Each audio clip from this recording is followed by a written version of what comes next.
Welcome to TSG Live Model Railroading, a program to share ideas and ask fellow modelers about their approach to the hobby.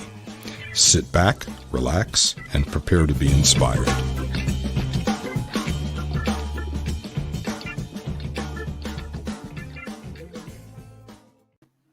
All right, and welcome to TSG Live Model Railroading. I'm your host, John, as usual, and we have a really cool show, I think, today. I was at SoCal Ops a few months ago and enjoying the operating on layouts down in Southern California, and lo and behold, there's my friend Rob Spangler, who also was at SoCal Ops. So we went out one night for some Peruvian food, which I'd never had before. Thank you very much, Rob, for introducing me to that. And after dinner, we were going to do some of the open houses. And on the way driving to, I believe it was Al Dowman's house, we were talking about backdrops. And I know Rob is into backdrops. Well, I mean, into backdrops. Rob is very good at backdrops. And he did a clinic at the National NMRA convention in 2019 in Salt Lake City that I sat in on, not because I'm that interested in backdrops, but because I knew who Rob was, and I knew that he had done backdrops for some of the people in the area, and I had seen his backdrops at his layout. So I thought, well, I'm going to go listen to what he has to say about this. And it was a very interesting clinic. So I thought, hey, why don't I invite Rob back on to TSG Live Model Railroading to talk about backdrops. Coincidentally, Rob was the very first ever guest modeler for this show back in February of 2021. So it's been almost 2 years, and I'm going to bring him back on. And welcome back, Rob. Nice to see you again. Hi, John. Good to be here. Yeah. So I think the introduction kind of sets people up for what we're doing here today. I do have to say, though, that watching your clinic in Salt Lake City provided, at least to me, because I've never thought about backdrops. I've never really painted anything other than watercolors when I was a kid. And, just listening to the sort of the philosophy behind it, to me, was intriguing. I like to learn stuff, though. So maybe that's what made it happen for me. But, I've seen backdrops of all sorts, right? Because I've seen a lot of backdrops doing all the layout tour videos that I've done over the years. I think we're up to like 50 or 60 of them now. And, I've seen backdrops that are really realistic, and I've seen backdrops that are really kind of not realistic, and they all seem to work. And why is that? And that was a subject of what we were talking about on the car ride there. Was we were going around for the layout tours, is what makes a backdrop work and what makes it not. So we thought about, philosophy of, some ideas that you can try on your railroad. And, one thing we wanted to mention before this is that all the backdrops that I do essentially are painted, but many of the same ideas work with photos. It's just about selection of photos and how you incorporate them. Because I would anticipate that most of our viewers here are probably going to try to use photo backdrops on their railroads. So, the fact that you're not going to see photo backdrops during the clinic here today doesn't mean that there's nothing that applies to you, because the philosophy works pretty much the same both ways. So hopefully I can give some people some ideas that they can go and go forth and do something on your railroad. Yeah, that makes sense. I should mention that during the show, if people have any questions, they can type it into the little comment section on the live YouTube chat. And I don't know if you remember from the last time, Rob, but I can bring those up as little windows on our screen here. Yeah, do that. That was great. Sure. And if you happen to be sharing when they come up, I'll let you know what the question is, because I know you can't see that when you're sharing. Right, please do.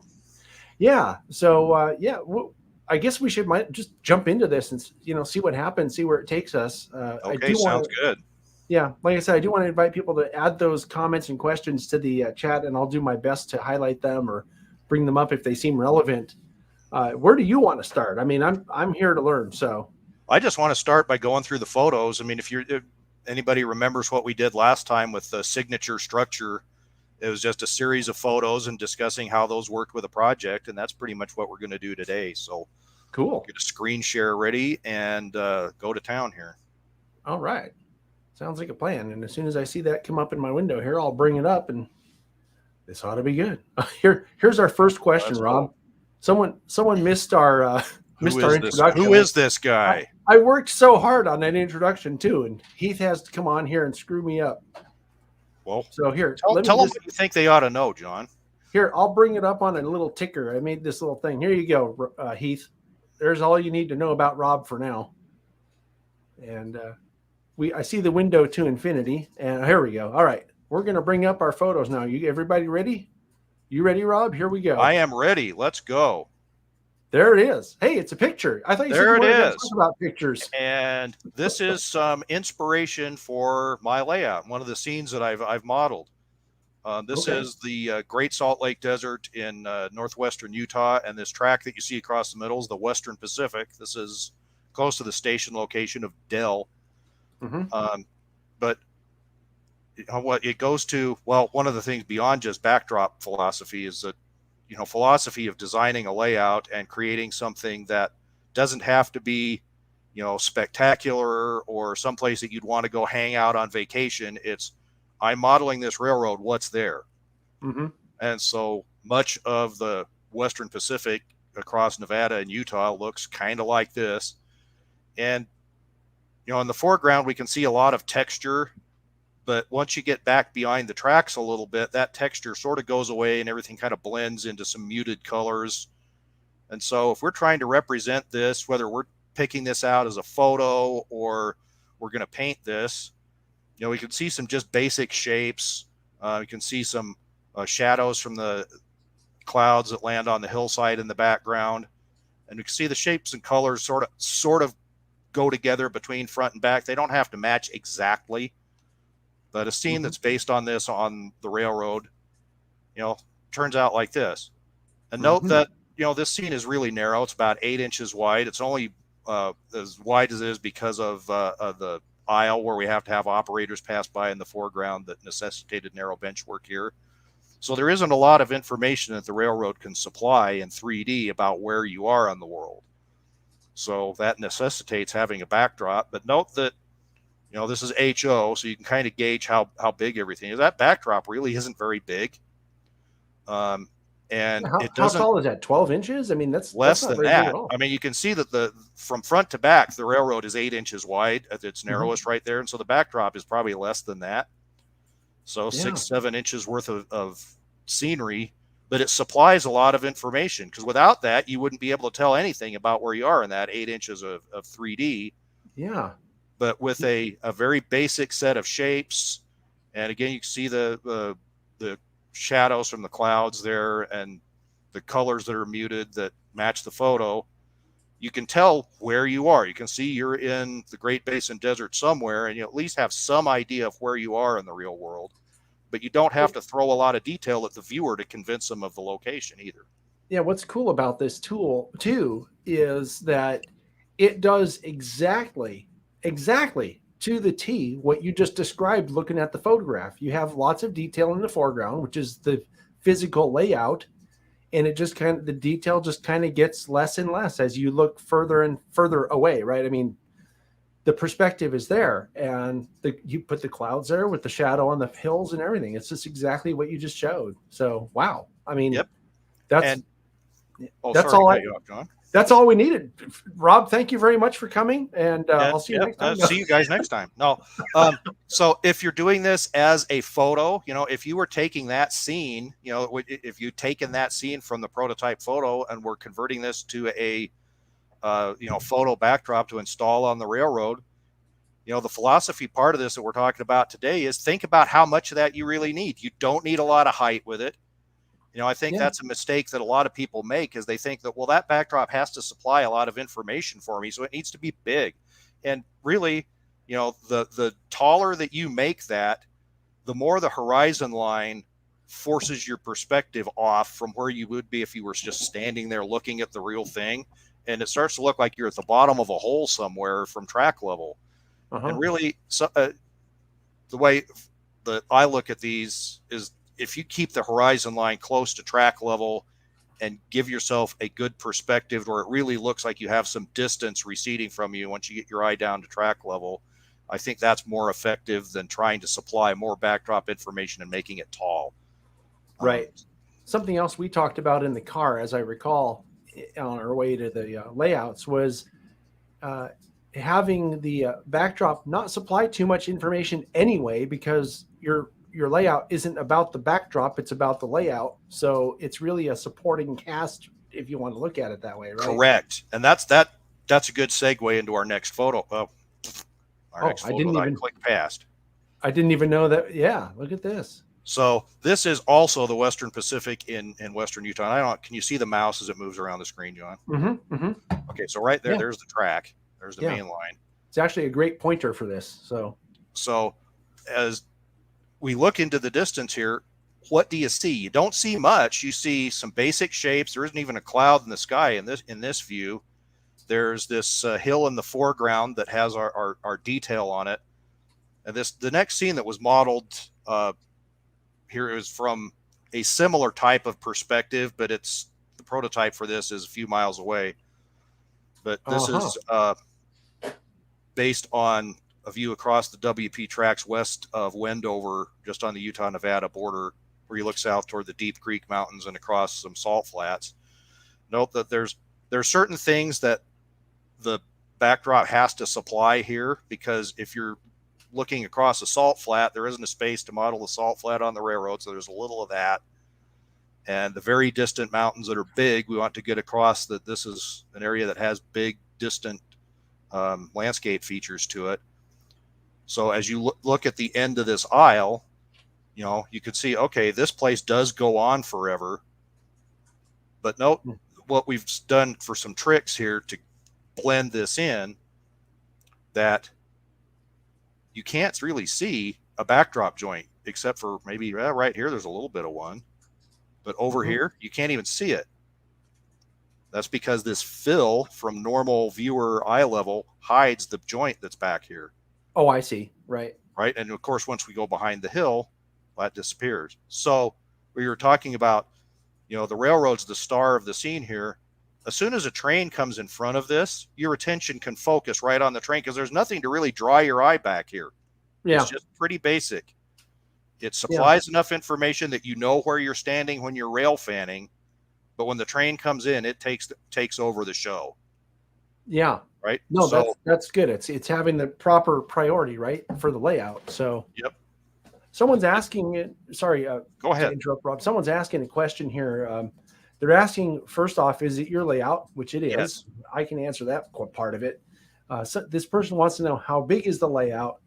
And in order to have these wide open spaces, and can I just interject one thing real quick? The layout is pretty big, which you can go on and talk about that. But I think that this whole thing about having wide open scenes doesn't depend on the size. If I'm understanding what you're saying, right? Correct. It doesn't have anything to do with the size of the layout, but the perspective that you take when you make the backdrop. So please elaborate.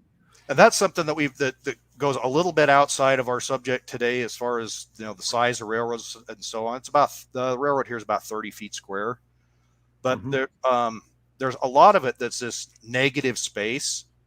And there's a temptation that no matter what size your railroad is, that you want to cram it full of stuff. And look at the scene that we're looking at here, or the scene that we looked at in the previous photo, is only about 3 feet long worth of railroad. And this is just a 4 foot wide slice of something on the end of an aisle. So if you have a turn back curve or something where you really don't want to cram a bunch of structures and things, you can make a wide open scene like this. And it doesn't take a whole lot of these to make your railroad look a lot bigger than it is. So it's part of it is just the philosophy of designing so that you avoid that temptation of, I want to cram every cool structure kit that I can find into this place, or I need to have an industrial spur here so I have a little more operation or something. Leave yourself some breathing room so that you can do something like this and, make the viewer have, some space to breathe as they move around the track plan. Yeah. That's a good question.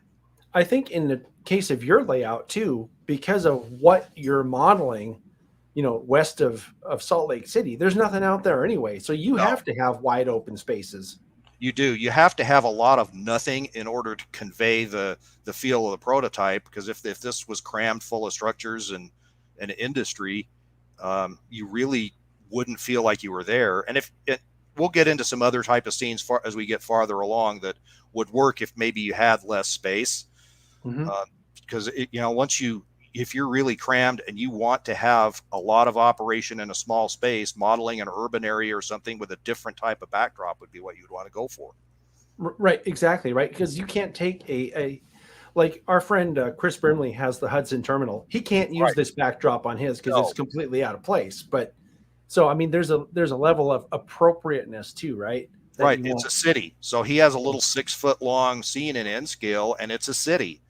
So we tried to make the backdrop there as expansive as we can, and mostly I think it's just clouds, and then he has a few photos of structures in the front. Yeah, it's overcast clouds, which was another unusual thing. I'd never seen an overcast scene on a model railroad before.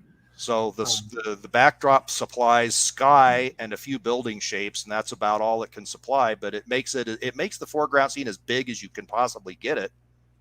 It makes it look like there's something there that it goes back to infinity. But yeah, it's not an open space like this, but it can still make things look like you've got a lot of room there, more than you really have. That's one of the great things about backdrops is they make your railroad seem bigger. Yeah, we have another. Oh, she made it go away. But there was a comment on the screen about how the backdrop should be interesting enough to give someone a sense of place and interest, but then not detract from once you see a train running through it. Exactly. I thought was a very interesting tip that I'd never thought of before. So yeah. No, that's a very good point, and I totally agree with that. Yeah. And here's another area modeled on the railroad, and note that this isn't that far away from those other scenes that we were looking at. This is on the north end of the Great Salt Lake. This is the Union Pacific Malad branch. But note here, there's really not a lot of vertical space above the track, and the mountains in the background are just a plain shape. And for what you might want to model on a backdrop, maybe a tree line and some distant mountain shapes, and that's all you would really need. And think about this: if this was a photo, you could just kind of cut this out, and that's a couple inches tall, right? And that could be your whole thing that you do. Yeah. And you could model this as a very narrow scene, only a few inches wide, possibly. Yeah. There's already a big take. Oh, there you go.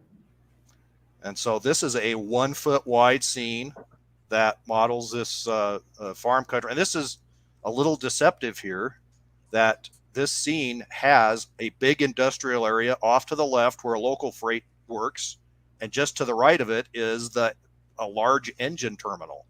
So this little scene right here that looks like big open farm country area doesn't occupy a lot of space. Yeah. But note here that this is where we've started to add some more detail, but not an incredible amount. And I've simplified the mountain shape to pretty much a solid color with some haze at the bottom. This is the first place we've looked where there's some structures, and you can see some structures here and here, but these structures don't have anything to them. I mean, that's just a solid color with another solid color for a roof.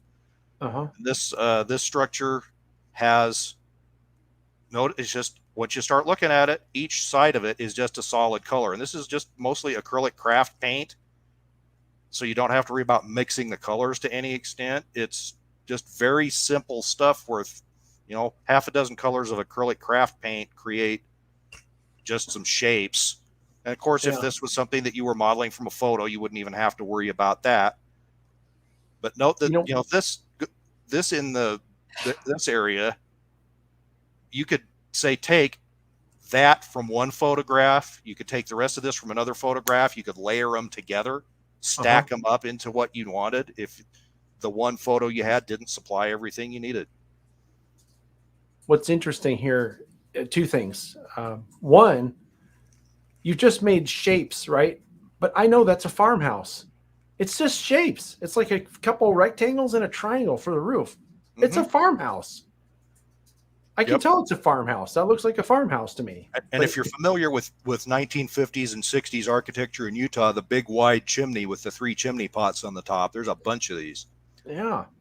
So it's narrow from one direction and wide from the other way. So people that know the area, they're like, oh, hey, that's one of those 1950s, 60s brick houses that I see here. Yeah, instantly recognizable. The other interesting thing that you mentioned is this also leads to the whole idea of selective compression, right? Because by creating this scene between two industries, you created a long distance, right, between two places on the layout when they're really just a few feet away from each other, and that's pretty Yeah. cool. Yep. And, So, when there's a local freight working here, and it becomes the star of the show, it occupies this whole area and fills it. This is really one of those scenes. It's an unrealistically short distance between two locations. Because like I say, there's a yard right off to the right-hand side of this picture that's always got activity when we're operating. And there's a local freight that spends a lot of time during a session working right here to the left. And the turnouts that you see it uses for its runaround. So this is one of those very small, too tight things that they warn us about when in the LD SIG, watch when you're designing that these things can happen and it might make your railroad too crowded. So it's operationally crowded, but visually, that's another reason to put a lot of nothing on a backdrop, is that it gives your mind a place to rest, because there's a lot of activity here, but it doesn't look like it's a crowded place. Yeah, it's a Jedi mind trick. Very good. Yeah, right.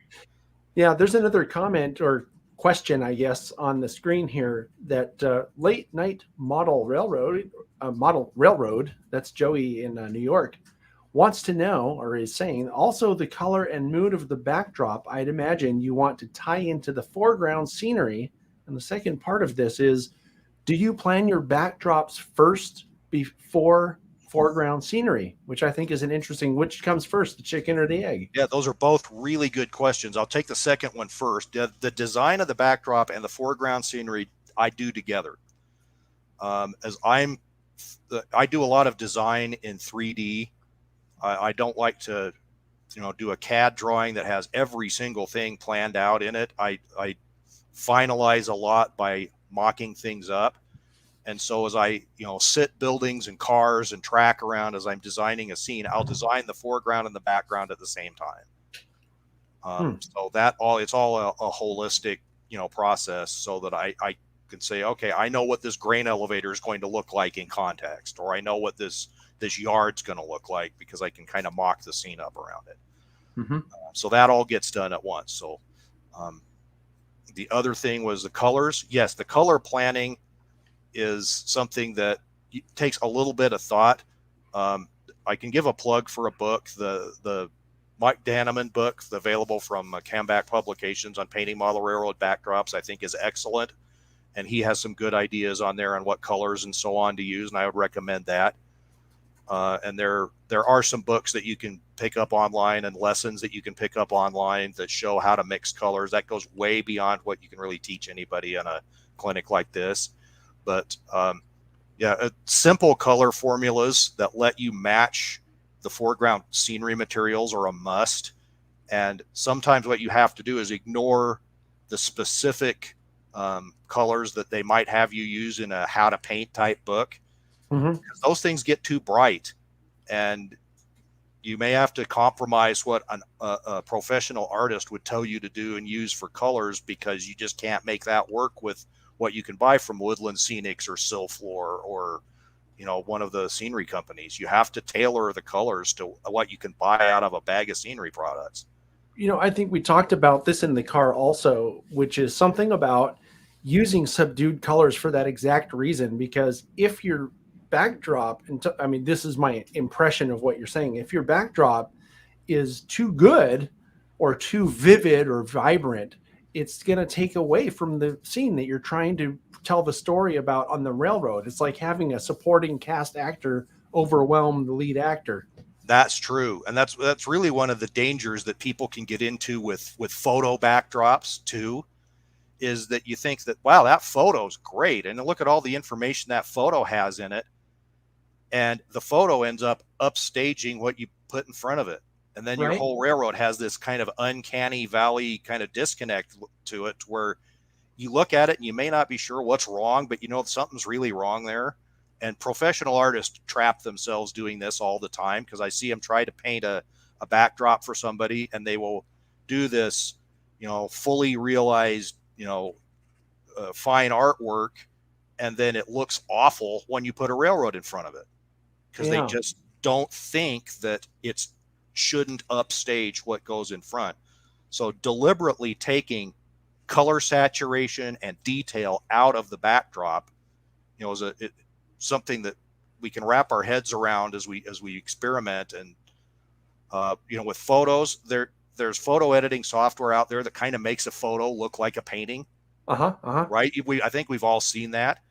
I really recommend that if you're trying to use your own pictures to create a backdrop, that you mess around with that and maybe make your photo look a little more like an oil painting or something, and desaturate it and take the detail out so that it doesn't upstage your foreground. I've seen some people do that with photo backdrops, and I really like that look, because once the train shows up, the backdrop goes out of my mind and I'm just concentrating on the train, which I should. Yeah, that's what that's what the story is, right? So right, and there are places that we want to have more detail. Go ahead, John. Someone found the Weber Valley Railroad built by 15-year-old Robert Spangler. Oh God, yeah. I don't know where they found that. Model railroader from 1984. Can you imagine that? Geez, that was almost 50 years ago, Rob. Yeah, that's yikes. Wait, 40 years ago. My math isn't so good. That's okay. I was told there would be no math, so. Oh, right. That was a Chevy Chase line off the old Saturday Night Live, wasn't it? Exactly. So here is where we shift gears into a little more detail, maybe on a backdrop. But I'll use this scene because a discussion of this scene online is kind of what did me in on discussing any of this in a online forum, because some of the comments that you get just make you want to, pound somebody with a shovel at times. Well, I'll have to ask you about that offline sometime. Oh yeah. So this is Ogden, Utah. And this site is actually the site of the former Bamberger Interurban's yard in downtown Ogden. And it's, currently the minor league baseball park. But we can see the older, early 20th century industrial buildings and so on here in the background. And there's a few things I want to note about here. Note, you really don't see any structures beyond the industrial buildings that are right behind the ballpark fence, right? Everything is blocked. They're tall enough that you just don't see very much. You can see a few trees up there, maybe, probably not enough to worry about to even model them. Like here, you might not even notice them until I point them out. Oh, those are trees in the foreground? They look like part of the mountain. Yeah, they look like part of the mountain, right? So I just decided I don't need to paint that stuff. And all these things that you see here are just parts of the HVAC equipment and stuff for foreground buildings. Yeah. So you can see from the height of these structures where they land on the mountain here. And so when you're designing this, like if I put a photo or a painted backdrop of this, I don't have to have a lot of buildings in here, right? I can just use my 3D buildings and maybe a few shapes to fill in between them where they have gaps. And that's all I need. Yeah. And so if that's the only thing that my foreground is providing is information on the buildings, and I want this to be recognizable, and this is one of the few scenes on the railroad I really wanted to be recognizable. I want somebody to stand here and know exactly where they are in the world. So this is Mount Ogden, and you can see this is a rock formation that angles up in kind of a distinctive pattern, and we have the oak brush that grow at the bottom of this cliff here at the top of the talus slope. And then there's this crazy arched rock layer set that's over here on the right side. And you can see the layers as they hang out on the top of this hill. So I wanted all that stuff there so that somebody that's familiar with Ogden knows that that's where they are, right? And here's all of those things. A note where the height is of this 3-story building was designed to match the height of the 3-story buildings and where they intersect from, where my eye level was at that ballpark, right? Yeah, right off the picture. Look at that. So it matches that. And you can see here there's a little bit of a shadow, and you can't completely eliminate that, but oh well. So, people start to add, well, this is phony. There's no place in the world that you can have this. This doesn't look right. And I literally posted prototype photos showing exactly what this is. Well, that mountain's too tall. You should change that. Or you should get rid of that shadow and put a new light there and redo your lighting. And this sucks. So It's like, I really just don't want to argue about this. I want to go and play trains. But Yeah. Well, I mean, go ahead. In the end, also, you can always fall back to, well, you can do it that way on your layout. This is how I did it on my layout, and this works for me. This is how I play with my toy trains, and you can play with yours the way that makes you happy. But, this is where modeling the prototype sometimes gets you into trouble, right? There's the prototype. There's the height of the buildings. Oh, it comes right there on the talus slope, and look at how big that mountain is. That mountain's, 5,000 feet above this railroad yard location, and it's the same. The proportions are the same. Yeah. So it kind of goes to show that you can really do dedicated prototype modeling, and somebody's still going to look at it and not and say, well, you did that wrong. Yeah. Well, I mean, there's always a critic, right? So there's always. And so plan something for you that makes you satisfied. And if it's the level of detail and so on that works for you and that works for the scene and matches your photo, just do it. And, if somebody wants to tell you not to do it, you can hand them a photograph, or you can, say, have a beer and go to the crew lounge, or just zip it. Hey, wait a minute. There's no ballast on that track, Rob. You did it wrong. Yeah, right. Oh, I'm going to have to tear this out. I'm sorry. It's not finished. You have to do it the way I want it. Right. But, this is just another example of the holistic design approach, where the foreground structures match the architecture of the structures in the prototype photo, right? As we saw, the colors match. The colors of the backdrop are tied to, the colors of our eventual scenery material, and the heights and everything are designed together. Yeah. And, if you were doing this as a photograph, you could do it exactly the same way. But you notice that here, this is pretty tall. Yep. But it has to be to match our scene.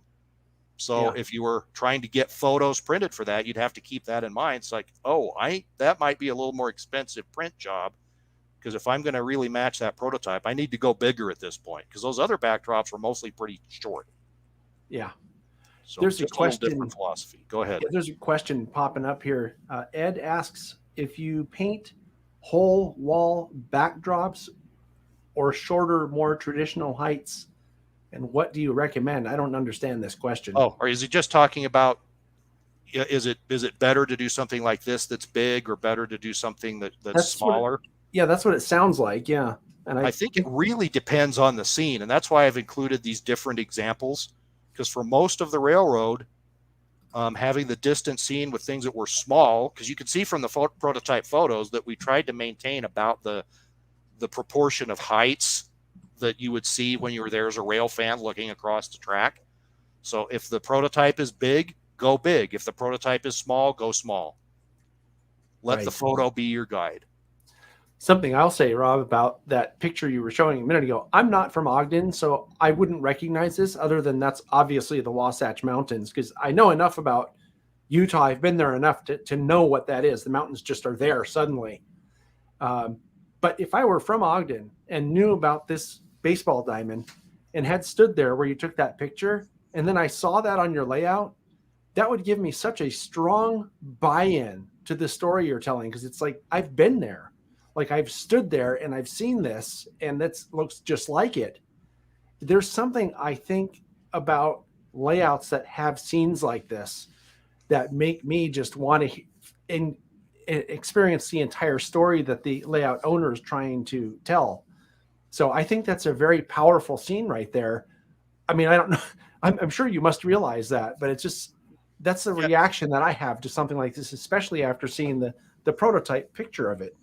Yeah, and that's one of the fun things when people come to operate. Like, one of my operators is a former SP guy, and he spent some time running in that SP yard that used to be in Ogden, and he remembers looking up at this, all day long as he was there switching cars.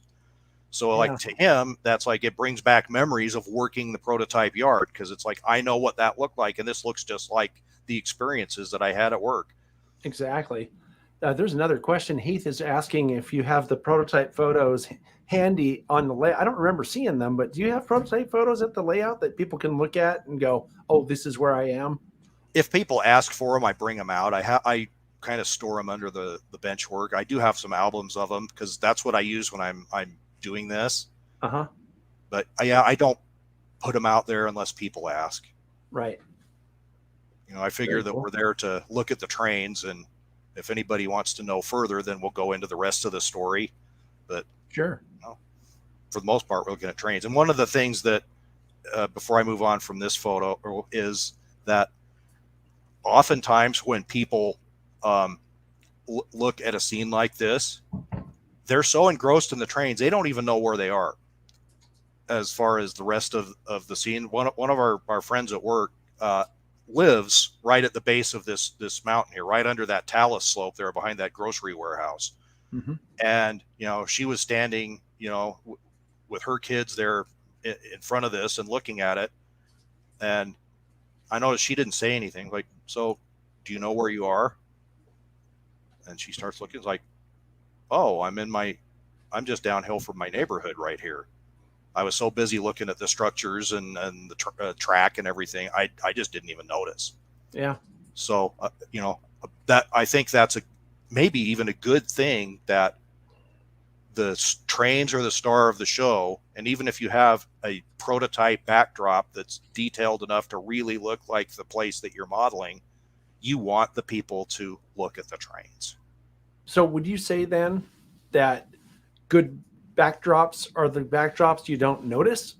Sometimes. Yeah. Does that make sense? Because I can tell from having seen your layout in person, most of it is what we drove through to get to Salt Lake City. And then the rest of it's stuff like this, where it's like obvious where it is. I mean, just having driven out there a few times and having been around there as much as I have, it's obvious. Like, this is obviously there's only one set of mountains I've ever seen that look like this, and it's the Wasatch Mountains. So it's, to me, I don't know. The buy-in is just instant for me. Yeah, it's part of prototype modeling. And, if you can kit bash a locomotive or you can model a structure, but having the whole scene there works. Somebody may not be standing there and jumping into, hey, I want to talk about that backdrop. But if the backdrop wasn't there, the rest of the scene wouldn't convey the information you needed to really show what you were modeling at all. Sure. It would only tell half the story. It would say, look, I'm delivering some stuff to these buildings that are nondescript buildings that are out in the middle of somewhere, but I don't know where. Exactly. So your effort at modeling the structure or modeling even a locomotive or detailing your track can be diminished greatly by not supplying the rest of the information that the prototype gives you. Yeah. Interesting. There's another question. Sorry. Go ahead. It says, what are your thoughts on backdrops for scenery blocks, namely when the tracks go through a hole in the backdrop? I've got a picture of that later, so hold that thought. We're coming to that. Yeah, stay tuned, Joey. We'll get to that. Stay tuned, Joey. We'll cover you. So I also help some of my friends with backdrop paintings and so on, because they want to model different areas than I do. So my friend Doug is modeling Colorado in SN3 and want to do some late fall type scenery. So, here's part of an area close to where he's modeling. But note here that there's some brighter colors, but there's also some muted ones. Mm-hmm. And there's some detail here, but, maybe we don't want to have everything there to detract from the trains. Uh-huh. But sometimes you have an area where you don't supply enough in the foreground to be able to do anything with it unless you have a bigger backdrop. And this one, and I can't get the color to get bright enough to really look like what this does for some reason, but this is a similar area at Doug's before he got the foreground scenery in it. And, all he can do here is he had width for this low valley scene in this trestle, but he wanted this to look like, a certain type of area near, he's modeling the West Elk Mountains north of Crested Butte here. Mm-hmm. And so we found some photos of that area in the season that he wanted to model. And you can see here, it's like, oh, there's a lot going on here, but really start looking at this. You don't see individual trees here. This is sort of just a big shape. It's a big blob of color. And these aspen trees are just sort of a couple of different colors that are just sort of a, Yellowish. Basic blob of yellowish. And then there's some purple for the trunks and so on and so forth that are tied to the scenery colors that he had that he was going to be able to use in the foreground.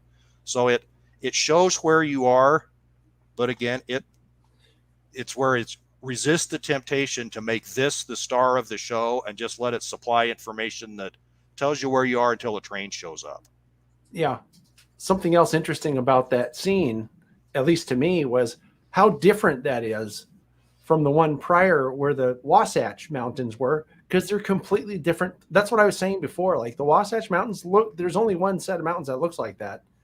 This is probably part of the Rockies, I guess, huh? Yeah, right. The West Elk Mountains are part of the Rocky Mountains. They're between Crested Butte and Aspen, essentially right in the middle of the state. Yeah. And so they have their own distinctive look to them. Yeah. And you said something that I found a little interesting, which was you used purple for the tree trunks.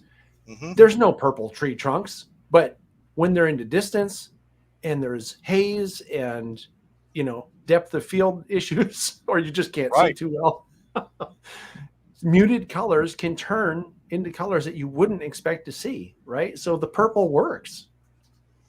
Yep. And, the scene that's right next to this, I mean, just literally out of the frame to the left, he has a water tank that it's really the star of the show because it's a really neat model. And so here's a Cresco tank on the Cumbrous and Toltec. Mm-hmm. And, similar time of year, the yellows are starting to fade. But, look here, the background doesn't show us a lot. There's just some tree shapes and so on. So for the backdrop just next to that big mountain scene, see, there's not a lot that we wanted to do there. Yeah. Because we wanted Doug's cool water tank model to totally be the star. So the water tank dominates and the mountain shape becomes very simple again. So you can still see the aspen colors and so on. And you can see the ground foam color here and the color of the backdrop. We try to make it as identical as we can by screwing around until we get a match. Yeah. And, match the color of the conifers and so on. But, you wouldn't necessarily know as much where you are without the background. Because the scene just isn't big enough to provide you with every bit of information that you would need.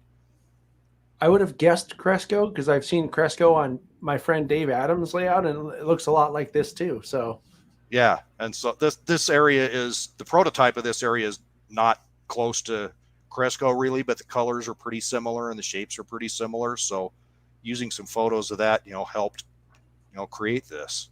Yeah. And also there's a comment that I was going to make this same comment that and you alluded to this while you were talking, that there's definitely a tie-in, right, between the foreground colors and the background colors. But my observation is that as soon as you have those colors tie in, everything else after that just kind of gets very muted in the background.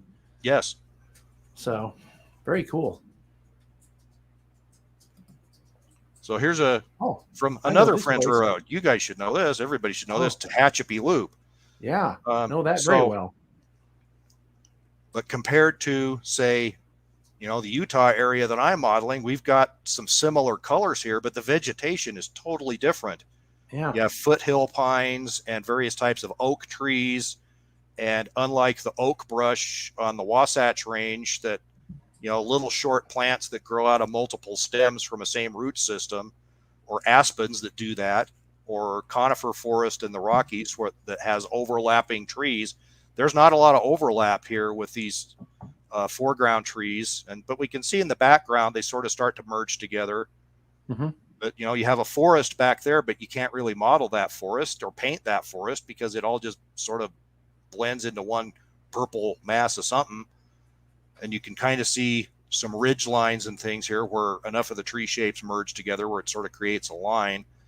But you have to use specific, ideas from the area being modeled, or else it becomes really generic. Because how many times have we looked at a railroad where they say, I'm modeling location X, but they can't really find a backdrop that matches that. So they pick a generic backdrop and all of a sudden the scene just doesn't look right anymore because the backdrop doesn't supply the right information to match the foreground. Because if we put, Doug's, massive pine trees and aspens behind Tehachapi Loop, it doesn't matter how wonderful your Tehachapi model is, the backdrop's just going to kill it.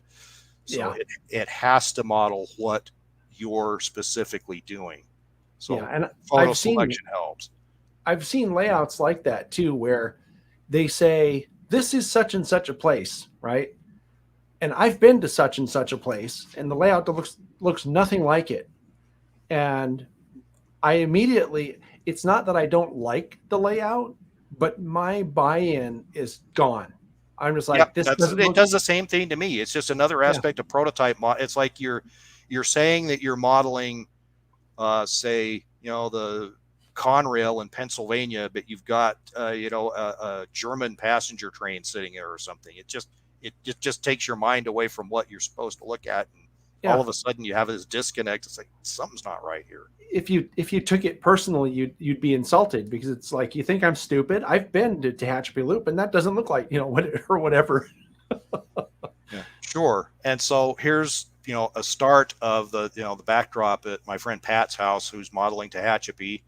And note that the foreground doesn't quite look exactly like it's matching up yet, because he does not have the grass and everything glued down. I think that the only thing that's in the foreground here is just some dirt at this point in time.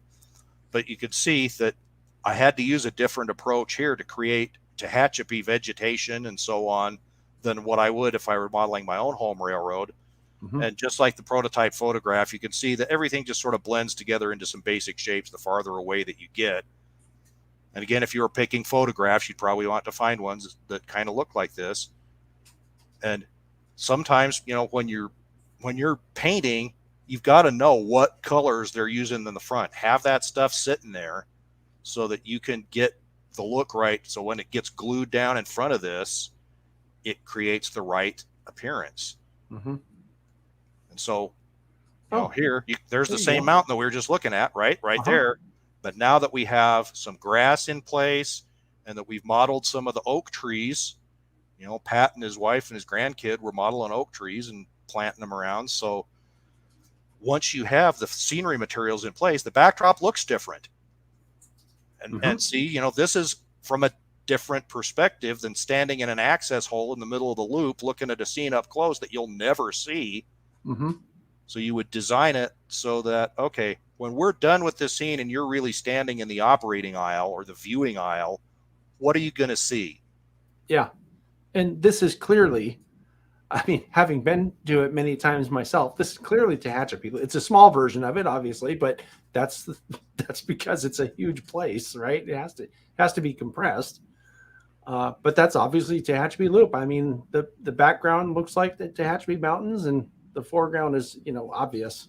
Way long. There it is.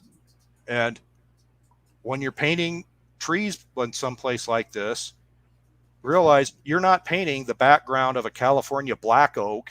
You're painting something that is the background that's supposed to be a super tree covered in foam. So the idea of making that a species specific painting that is supposed to tie to nothing in front of it might lead you to a different way of approaching that backdrop than realizing all this is supposed to do is look like a more distant version of this super tree right here. So just another thought of, how to approach something. Or if you're doing a photograph, do I want to desaturate that a little bit? And do I want to make the shapes a little more, fuzzy so that I'm not telling somebody that, I can look in there and see through the pixels that's a black oak or blue oak. Do you really want somebody to see that, or do you just want them to see something that's a more distant version of what you're modeling? So another thing, anybody from California should know what these things are. They look like eucalyptus trees to me. It's exactly what they are. And so one of the things Pat wanted was some eucalyptus trees from the Central Valley and some orange groves from the Central Valley so that you could see, the transition between the valley floor at Bakersfield and the mountains.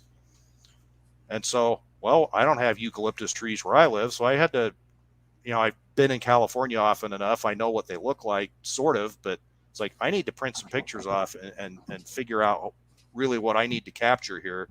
And note that we have sort of this row of kind of poofy vegetation along the top of the trees, and then you have some space below it, and then you have sort of another row of vegetation with another arc of space underneath of that. It's like the trees sort of grow in these tiers, spaces of where you can see through and so on. Oh yeah, definitely. And then orange groves are kind of the opposite of that. They're just blobs, and they're very regularly spaced, and they're branched all the way to the ground, and they don't let them get very tall. Yeah. And just a lot of times they cut the tops of these down, so they're pretty round. Mm-hmm. Yeah, they're like little balls with orange speckles in them. Yep. And sometimes those places have, eucalyptus trees growing around them, on the farms and so on, because eucalyptus has gone wild in California. So, here's a California Central Valley backdrop at Pat's that has eucalyptus trees and a very basic orange grove shape. And people that have walked in there that are familiar with it say, oh, yeah, I know where I am. Yeah. Because they know what those trees are.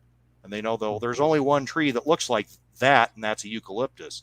Mm-hmm. So, once again, we can tie this to photos. Like if you found photos of these things and could layer them together, this would help you create the feel of the part of California that's being modeled here, because you could add a cutout of a eucalyptus on top of a cutout of an orange grove and create this. Yeah, I don't remember seeing orange groves along Highway 99, but this looks like a scene straight off Highway 99. Yep, and this was based on a scene on not Highway 58, but the frontage road that goes parallel to 58 between Bakersfield and Caliente. Oh, Old Edison Highway, yeah. Old Edison Highway, that's exactly where this is. Yeah, I've been there too. So yeah, that's a dead ringer, man. This is, good. So, it's just philosophy and selection of images. And note again, you can see here, he doesn't have the track ballasted or finished in the foreground, but if you were operating this and you were switching out a citrus warehouse, which is right next to the scene to the left, you'd know why you're switching out that citrus warehouse, right? Because you can see the orange groves. Oh yeah, there's that buy-in. And you would know where you are. You would buy into that, and it enhances the operation and makes the operation more fun because you know where you are. Yeah, I mean, I think I can say this, that most operators, as long as the track works and as long as the industries and jobs are interesting, don't care so much. But what you just said, Rob, hits the nail on the head. It really enhances that experience and makes it even more fun, because you're like, wow, I'm really in Edison here, or what's that, Arvin, or whatever they call that branch out there. Arvin. I think he's calling this Edison, but yeah, very cool. And see, it's not very tall. You can tell what the size of your maybe track 12 here. inches. Oh, less than that. This is maybe Is 2 or 3 inches here. I think this is the width of a paintbrush, about 1.5 inches, so about 3 inches. And these trees are maybe 8 or 9 inches. Yeah. You don't need a lot. And if you were doing photos, you don't need to print a big wide photo for this. And maybe the bigger it is, the worse it is, because then that would put your orange grove clear up there. Yeah, right? You don't want that. Never really thought about that, but when you're taking photos for backdrops, you really have to keep that in mind. How big do you want that stuff? Because I could see it easily being a pitfall where you're like, well, I want a good picture. That's not really the point. The point is to have the perspective or the sizes of everything correct. Yeah, so, you're not creating a travel blog. You're not creating something to print and put on the wall of your living room or something. It's just, what does it supply about the trains that viewers need to know? Yeah, there's another comment or question here that is, how do you achieve such a smooth, not noticeable transition between backdrop and layout scenery? Oh, good question. One of the things that we do here is, like here at the base of the backdrop, which you can see where there's the ground isn't finished here. I fillet over that with some paintable caulk. Oh, to create a physical separation, huh? Yeah, so there's a smooth transition, and you can put ground foam and whatever across that and paint that. So first you paint down across it, and then when you put your scenery materials on it, you glue them back across it the other way, and so it just blends in, so you have an indistinct edge right there.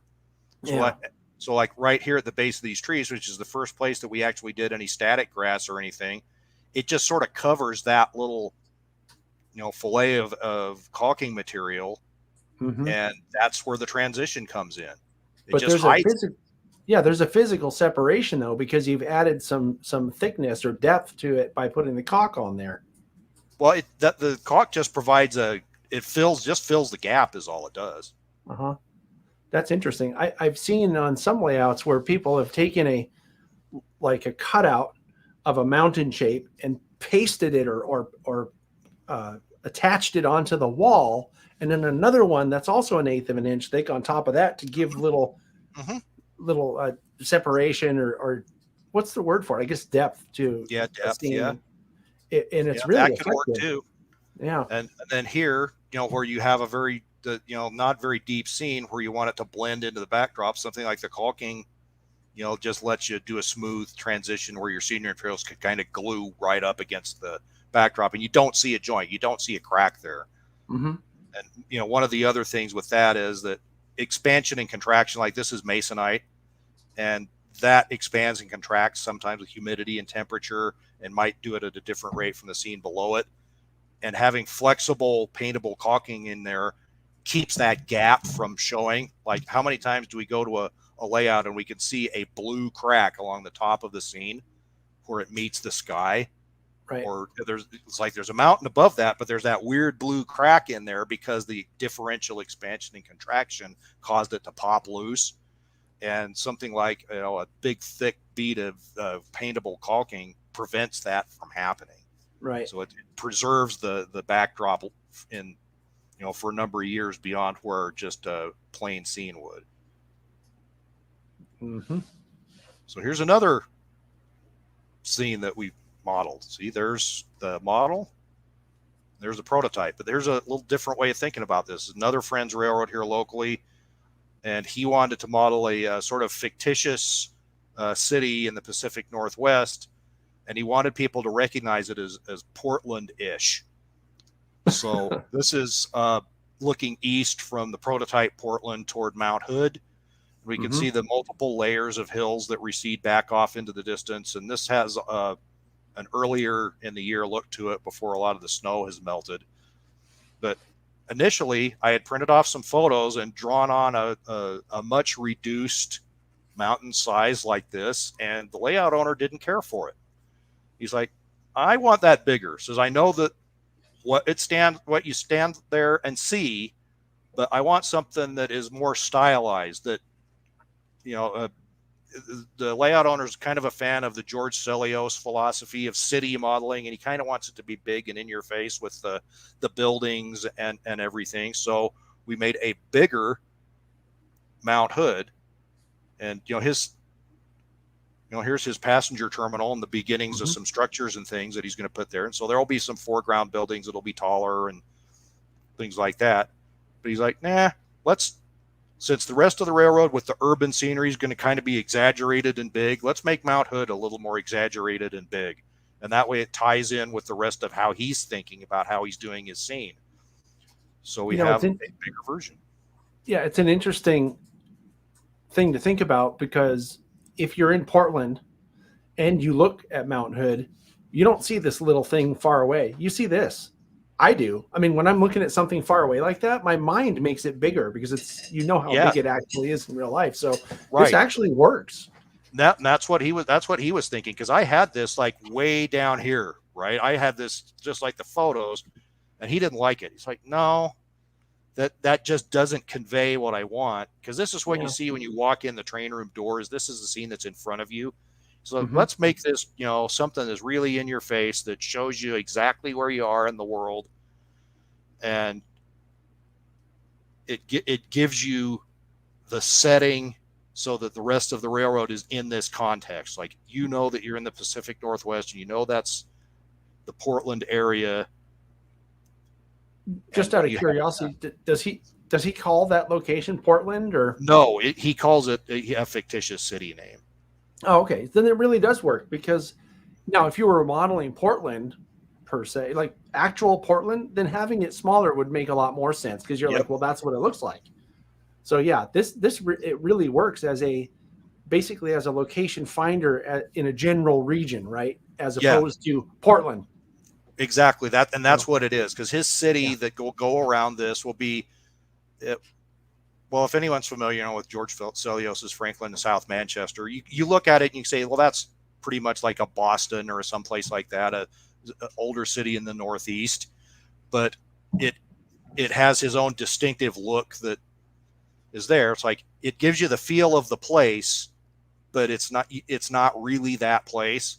And so, that's where this layout owner's like, this gives you the feel of the place and drops you where you need to be. And then the rest of the city can fill in around that and, kind of have a caricatured, look to it that is, more what he's going for. Yeah. So it could be a fictitious town that's basically closer to Mount Hood than Portland. Exactly. That's what that's what it's supposed to be. Yeah. That's exactly what I was thinking. It was the exact comment that somebody else typed into the screen here. So very cool. Yeah. So now we'll get into some specific, problems and solutions for things to look at. So, we have bridges that we like to model and creek beds that go off into the distance. And sometimes it's hard to figure out where does that creek go. So here's a canyon that's in the Wasatch Mountains, and it has, there's a creek in here. Can't really see it because the trees hide it. Yeah. So, that maybe gives us an idea for how to make a scene disappear behind a bridge. Right. So here's a creek, and this scene is actually supposed to look more like Nevada, but the prototype photo with the trees and things is from elsewhere. This is Palisade Canyon, Nevada, is mostly where this comes from. But I needed a creek that went and disappeared behind the tracks. And so do we really need to model that or paint that or anything? Why don't we just make it disappear in the bunch of trees and then have some super trees in front of it? And so what's going on here, right? You can see the bridge, you can see the waterway, what this is, but you don't have to paint any of that, represent any of it. Yeah, because the trees always grow along the creek. That's where the water is. Yep. So again, if you're doing something with a photo and you need to, strategically locate, some trees to hide something, that can work, and you can layer them on top of whatever's in the background. Because initially I did not have these trees here, and I didn't like what the creek did when it hit the wall.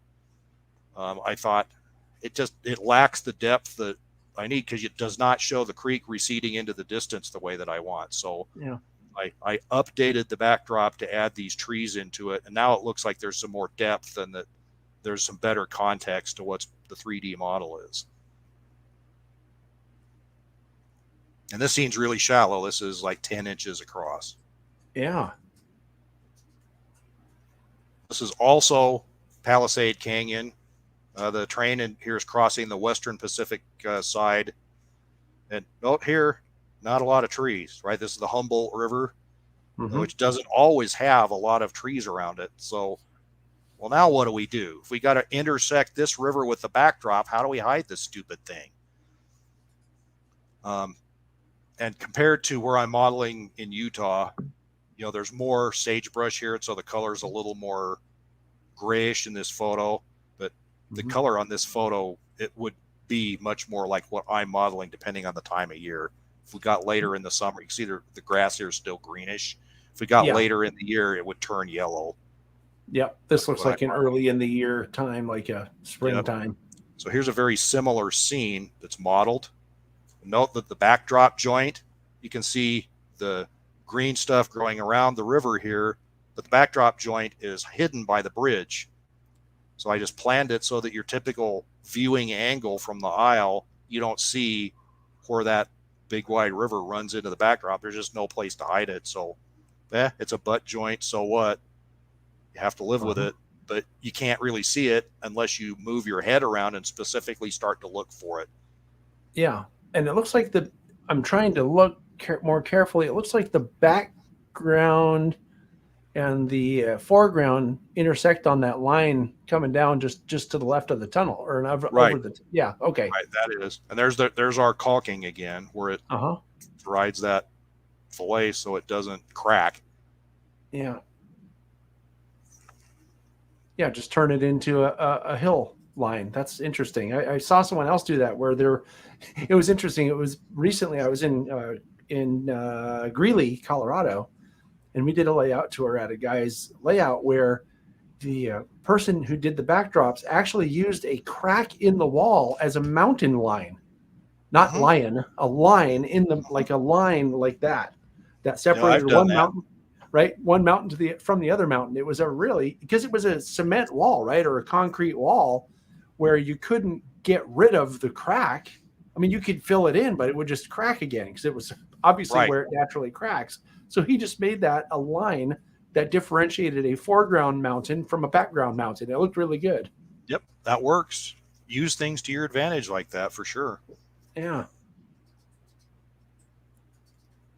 So here's another scene from Doug's. This is another situation to think about with curves, because right here on the right-hand side is maybe a foot, 18 inches different in the plane from this back wall. And that's what this vertical line here is the shadow, because this backdrop curves, comes out here about 18 inches and curves again.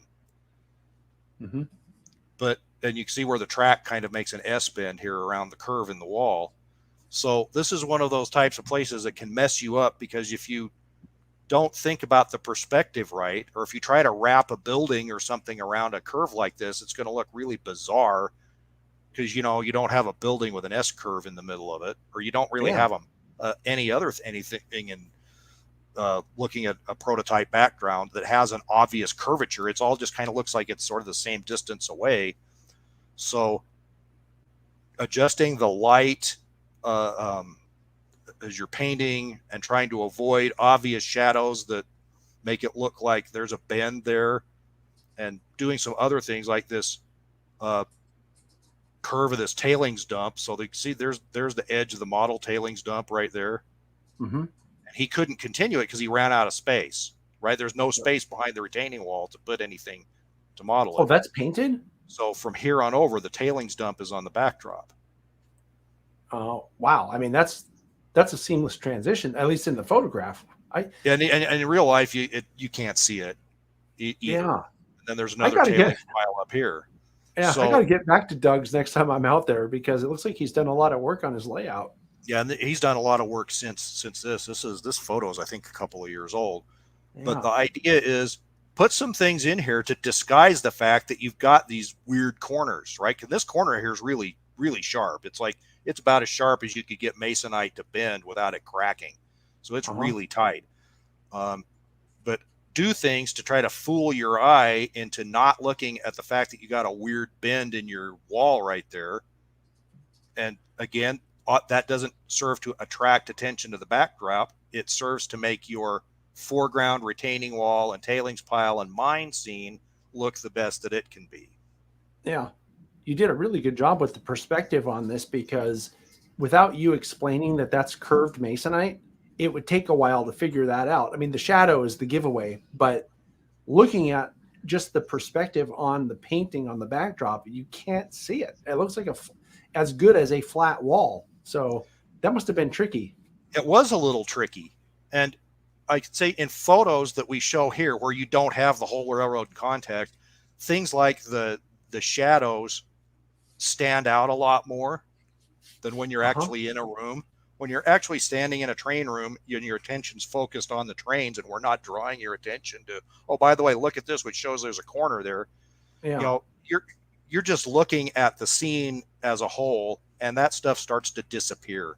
So as long as you don't put anything in the corner that really draws your eye into it, makes it look weird, then you're able to, get the backdrop to just enhance the scene rather than make it like, well, that's something we crammed into a corner. Well, that's another question that's popping up on the screen here from our top secret producer. She wants to know how you would address a more typical sharp edged corner instead of a curved wall. So now that could go both ways too, right? Because it could be a corner in the back of a room, or it could be a wall jutting out that you have to deal with the train going around it. What would you do for that? Well, let's keep going. Oh, you're going to talk about that too? But wait, there's more. Right? This is why I asked you to come on. He thinks of everything. Because this addresses that question and the question from earlier about what do I do when there's a hole? Well, right here, there's a hole. Right there, that's a hole. And this is a scene that's, how deep is this? It's right next to where I'm sitting, actually. I remember that scene. What is it, 7 inches maybe? 6 inches deep? It's not very deep at all. It looks like it's about 9-10 inches worth. And, there's no mountain on this part of the railroad. This is a valley floor scene, so I can't just put a tunnel there, and I don't necessarily want to put a highway overpass because the prototype area doesn't have that. So now what do I do to hide this? Well, there's plenty of trees. There's a river there. So I just have the railroad disappear into a bunch of trees. So I have some black cardboard or something stuck inside of the hole in the backdrop. I made it only as big as an NMRA gauge required. So it's no bigger than necessary for clearance for equipment to get through. And then I put these really dark colored trees here so that it's shadowy, and then planted a whole bunch of, super trees right around it. And I've glued them so that the crowns of the trees overhang the top of the hole. So you can't see where the hole is in there. And that's, 4 or 5 inches away from the aisle. I mean, it's right there in your face. You could see, you theoretically should be able to see it, but it just disappears. Yeah. And right here, the hole. Right here, there's a corner. There's a sharp inside corner right there. And if you really look, you can maybe see a little bit of a line there. See it? Right above the mouse, there's a white line kind of reflecting where the corner is. Yeah. So when you put the joint here where the backdrop goes in 2 different directions, just make it so that that joint looks like a part of the tree line. And then hide the corner with a tree in front of it and other vegetation so it doesn't jump out at you, and then just sort of live with it. I haven't necessarily seen that you always have to put a coved corner in there, because there's a challenge with every type of way you handle a corner, because a coved corner has its own reflections and so on, and a sharp angled corner has a line. Yeah. So pick your poison and live with it. But here's both the let's hide the hole and let's hide a sharp corner. I have a question for you, which is, you've been doing this for a long time, and surely you must have had some other instances similar to this that it didn't work out as well. Oh, yeah. So I got lots of them that don't work out. Right. So the comment that I would make is just try different stuff and don't be afraid to change it until you're satisfied with it. Right. I mean, because that's exactly.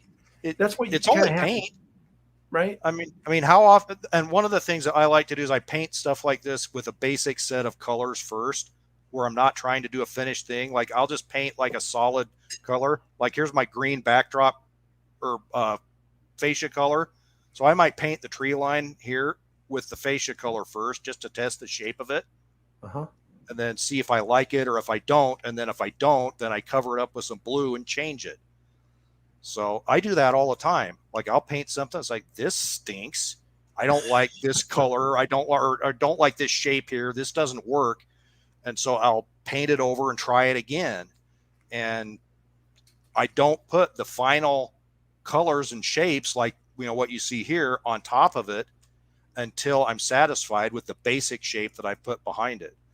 And if you're using photos, the easy way to deal with that is, maybe make a photocopy of your photo backdrop if you bought an expensive one so you don't ruin it, or something, do a black and white copy off of a cheap printer or something, and tape that around and slide it around and move it up and down and get it where you want it before you commit to gluing it in place and where it's stuck. Because you're all stand back from it, put a structure in front of it, run a train in front of it, and look and see. It says, oh, as soon as there's trains in that scene, I don't like where that is. Untape it, move it around, restick it, see if it looks right, and just keep playing with it till you like it, because mistakes are part of the hobby. Yeah, that's what people say, that you're stuff up. Yeah, you get experience from making mistakes, from learning from your mistakes. Something I might suggest also is everyone must have a friend that's not afraid to be honest with you. You could get a second opinion also. Like if you think you got it right, but you're not really sure, ask that friend who will tell you. These are the friends that laugh when you fall down and don't ask you if you're okay. The ones. Yep. Yeah, and they ask you if you had a nice trip and all that stuff. Exactly. There's a question here that I don't really understand. Give me just 1 second, please.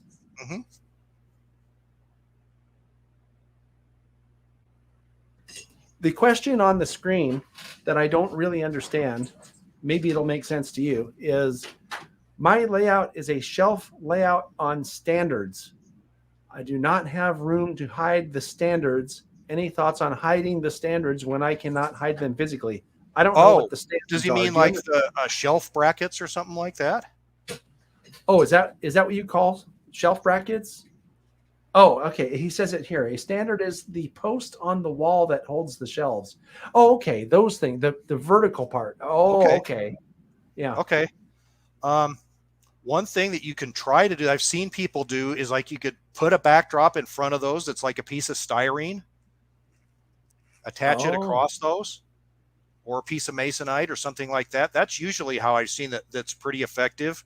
So if you can't hide the vertical stuff, get a piece of like 80 thousandths or some big thick styrene, and you could stick it across there with some foam tape or some 3M command material, that's removable. So if you can't make that a permanent part of the shelf system, that you can at least take it off later, I would recommend doing something like that. And you can actually paint the backdrop or put your photo backdrop on it and then stick it in place. Yeah, and you could cut little notches out, right? Yeah, you can cut notches out. I've seen people do that. If that's something that's available to you as an option, that's what I would recommend. Because I've seen that be pretty effective. Yeah. He's saying that he doesn't have the depth to put the background in front. Well, it sounds, Heath, like you need to rework things a little bit if you want to put backdrops in. Yeah. Or rethink how you're doing your backdrops. Possibly. So. It's one of those things where if the whole railroad was not designed around the backdrop and being there in the first place, it can be really hard to cram it back in. Yeah.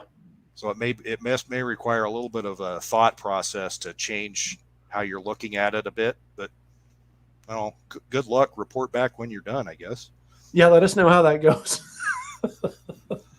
There's another scene at Doug's, and this is we're talking about some color, because look at how harmonious this scene is between the structures in the background, where we have this is Colorado in autumn, but we've made sure that the colors behind here aren't going to jump out and overpower the large buildings in the foreground, which are some sort of rusty and oxidized galvanized sheeting on some mine buildings, and some a nice big S-scale depot here in the foreground that has this huge roof.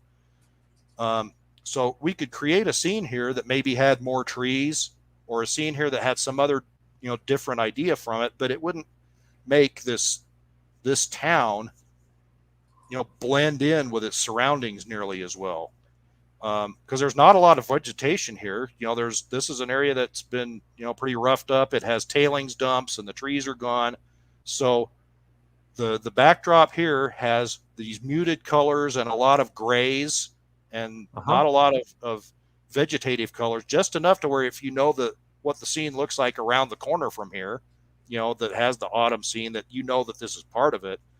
But this is designed to let the structures be the star and only supply enough to let the backdrop seem like it's adding distance, but the structures really stand out here. And with muted colors on these structures, you couldn't put bright, shiny backdrop in here and have it look right at all. Yeah, it would look out of place, wouldn't it?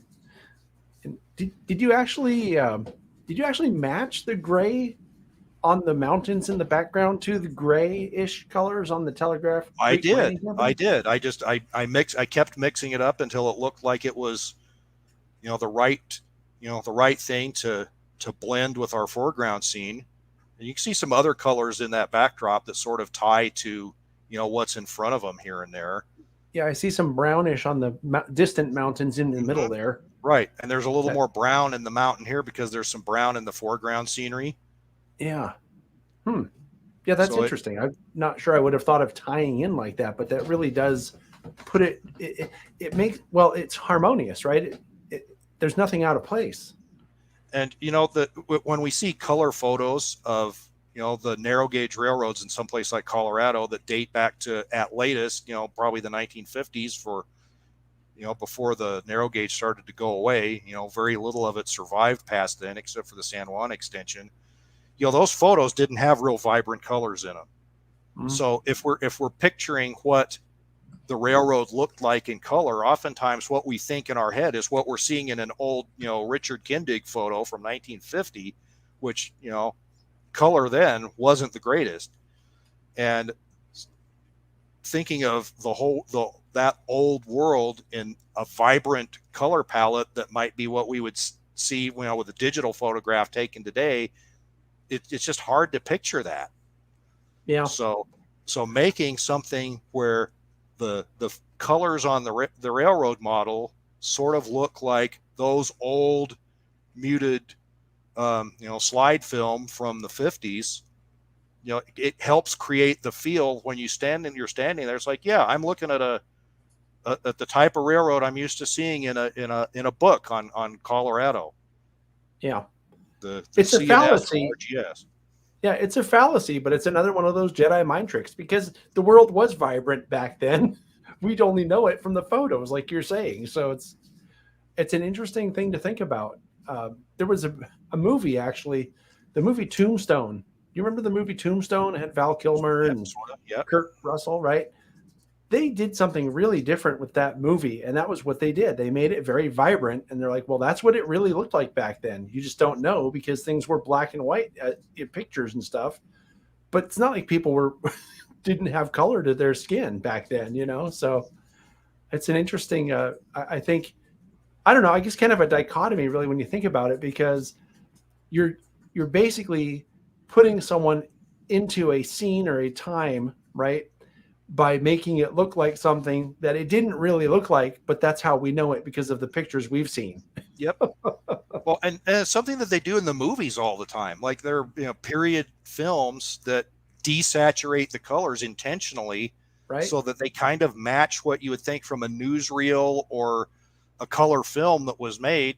When were the first color films shown? Like the late 1930s, and the colors on them don't look like color films that are made today. But of course, the color in the world is the same as it always has been. But right, when you're making something that is intentionally a period piece, the desaturation of color can make it look like what real pictures we can find of it. Yep. Did you also notice in those old movies, not the old Western movies, but old movies that are trying to show people from old times, like the old Romans have these very British accents. You're like, what? Mm-hmm. They didn't sound like that in Rome. Well, for all we know. Yeah, or the Greeks, It's like, yeah, well, it's just like, well, if you're a Star Wars geek and you watched Andor the other day, the cops are all taking like they're from Scotland, but whatever. The Lord of the Rings people have Scottish people also. They're the dwarves. So look at this. Let's talk about structures for just a little bit more. So this is a painting that some of you may recognize. It's called Ryder's House, and it's from Edward Hopper, one of my favorite artists. And one of the reasons why he is because he does these really simple pictures. So notice that this house is depicted in very simple shapes, and it obviously looks like a house, and you can tell what it's, the architecture of it is. But, the shingle roof, that sort of looks like a shingle roof, but you look at it, it's like there's no detail on that at all. There's no detail on that wall. The only detail that's there is you can see a shadow line under the edge of the roof, and you can see a shadow under this windowsill. And you can kind of see that there's some color here for a window frame, but that's all there is. And that's the kind of thing that makes maybe for an effective backdrop structure. Yeah. So I needed a farmhouse on one part of my backdrop, so there's Ryder's house right here. But I changed a couple of things about it. One, my sun was coming from the other side. It's coming from the left. And then in Hopper's photo, the sun was coming from the right. So I had to rearrange the shadows. But I took that very simple little building and turned it into a Utah farmhouse for this background. And, if you want to start looking online and find Edward Hopper's paintings, you can see, there's a painted backdrop structure that I could use. You might even be able to take something like this, cut it out, and glue it on your backdrop, honestly. And look at the desaturated colors that he has used here. And a lot of his paintings are like this, where the colors don't jump out at you, and she's just trying to create sort of maybe a more melancholy feel, but a more muted look at the world. And it's a lot of the same type of thoughts that work on a model railroad. Yeah, that fits right in. I mean, I almost would swear that you did cut it out and stick it on there. So, huh. Just another thought. And here's something else. See our 3D fence line here? Oh, does that come out onto the... It does, doesn't it? So that fence post, well, I didn't want a shadow, so that fence post is a painted post. And then the rest of the fence just kind of heads off into the distance here. Uh-huh. But the fence was designed here and installed in the foreground first, I believe, and then we put the backdrop fence on to carry it on, so that the spacing matches and the size of the posts match and that type of thing. You know, what's funny about that is I always think about stuff going off into the backdrop like a road. You have some of those scenes too, where a road seamlessly goes into the background onto the painting. That's coming up soon. Oh, is it? But, I never think about fences doing that, but that's a great trick. You can do that with a lot of different things. Mm-hmm. Yeah, fences fences are great because you can glue fence like right on the wall and cover the joint, Yeah, and not have a shadow because it's small enough that it doesn't cast a shadow.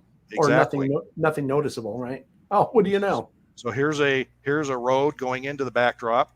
And one of the dangers of roads into backdrops is that if they're hitting at a right angle like this, as soon as you move your eyeballs one way or another from dead on, the angle looks wrong. Yeah. And so there's some tricks to do with that. Tom Johnson, who's one of the modelers who really is the most effective at doing this, he shows using a fillet of material at the base of the backdrop to blend that in so that there's sort of this meniscus right here, where this road is made out of tile grout. And so I ran grout up the wall here just a little bit to give that, sort of curve.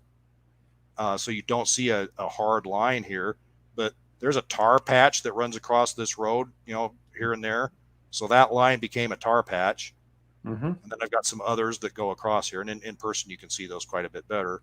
So that eases this look a little bit. And you can do that with painted roads because most of Tom's backdrops, they're photos, but he paints some of this stuff and paints up the road so that it blends into the foreground because you can't get it 100% to match what you're modeling all the time. So he's like, he paints right onto the photo? Yeah, you paint right onto the photo. And once I saw an article of his where he explained that, I'm like, well, duh. And it was in Model Railroader, I believe, where he showed how he did this, or RMC, one of those.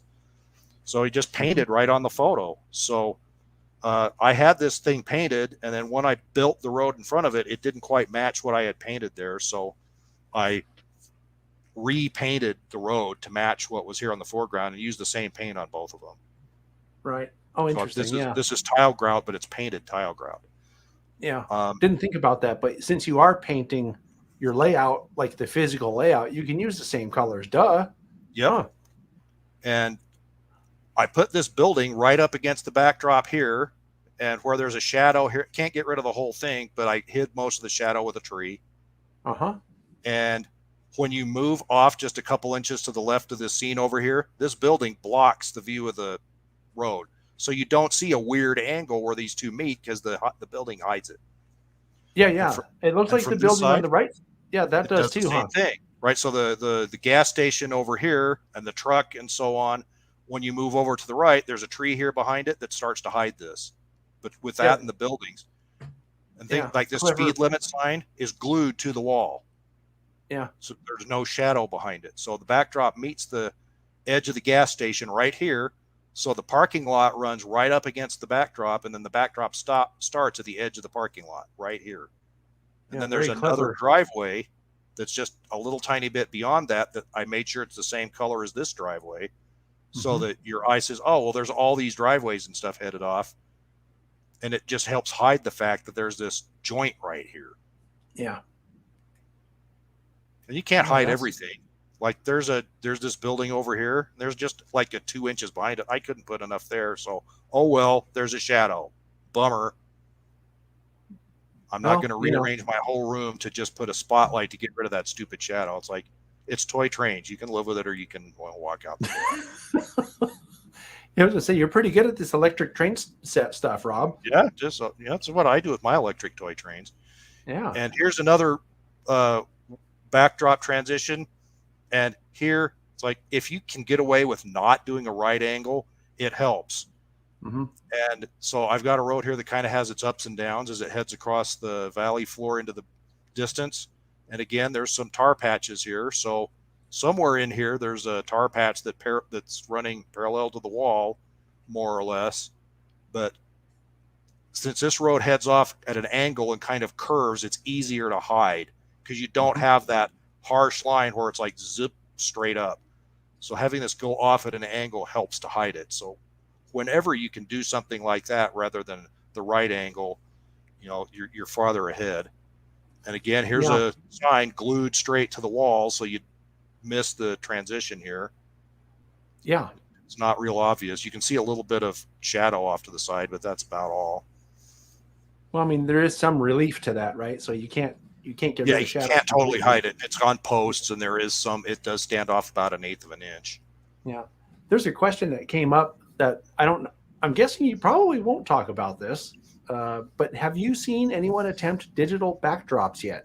Like a TV behind a small section, right? I know there's people that mess around with this here and there because I've seen somebody try it like on a video, but I haven't seen it in person to see how it would really work.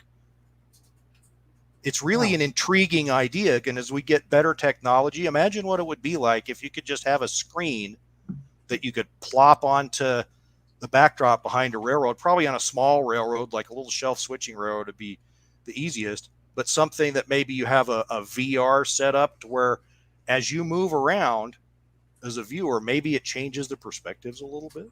That could be cool. Or maybe it changes the time of day, or or the clouds move around. If we have the technology to do that, that would be really cool. But it could even just be your sky. Right? You could just have a painted backdrop and have a digital sky behind there.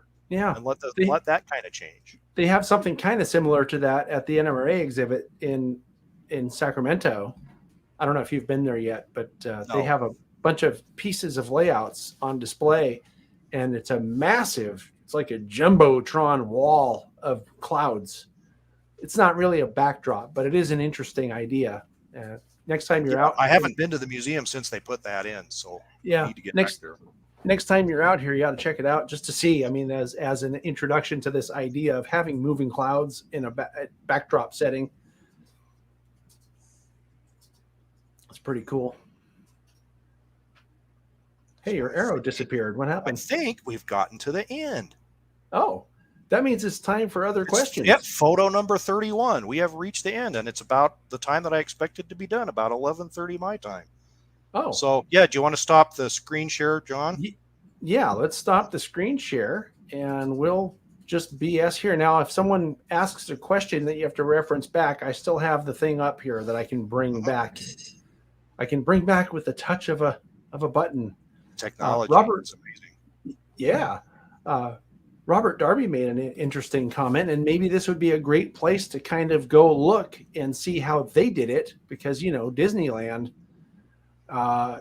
they do a lot of innovative stuff, right, at Disneyland, and if it doesn't look good, they don't do it. So this would be a great place to look, right? This would be a great place to look, and not necessarily to go ride the rides, but I'm sure you'll have a good time doing that as well, but to look at what they've done in terms of making their backdrops work.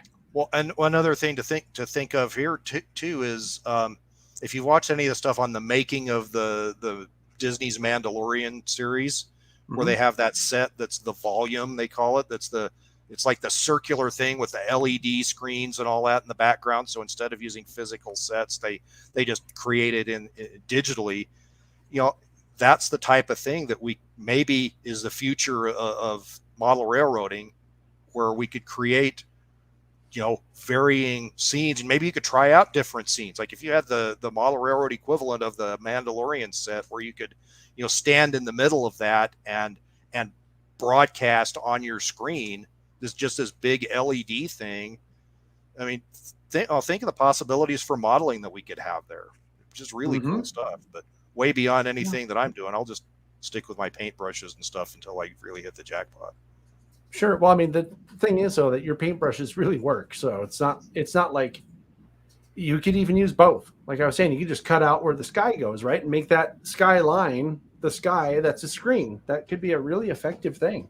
Sure could. And just depends what, of course, then, you know, there's a whole new market for people going out to take videos or generating fictitious backdrops on the screen, right? So, yeah. Well, here right behind me, you can see this is the scene that was the farm scene from the video. There's that and you road, can see there's right behind my other side over here, there's the engine house I was talking about. So it's just right there. And in fact, you can see right behind, there's a corner. Yep. Right corner right there. And it's just a few trees and a building hides that corner. Yeah. And then the 3D paint building. does And then the paint does the rest. Yeah. It just buries it in shadow so you don't see it. And if somebody gripes about the corner, oh well. Well, tell them it's your layout and they can leave if they don't like it. Exactly. That's what I do. Makes me a lot of friends that way. No, I'm sure. Yeah.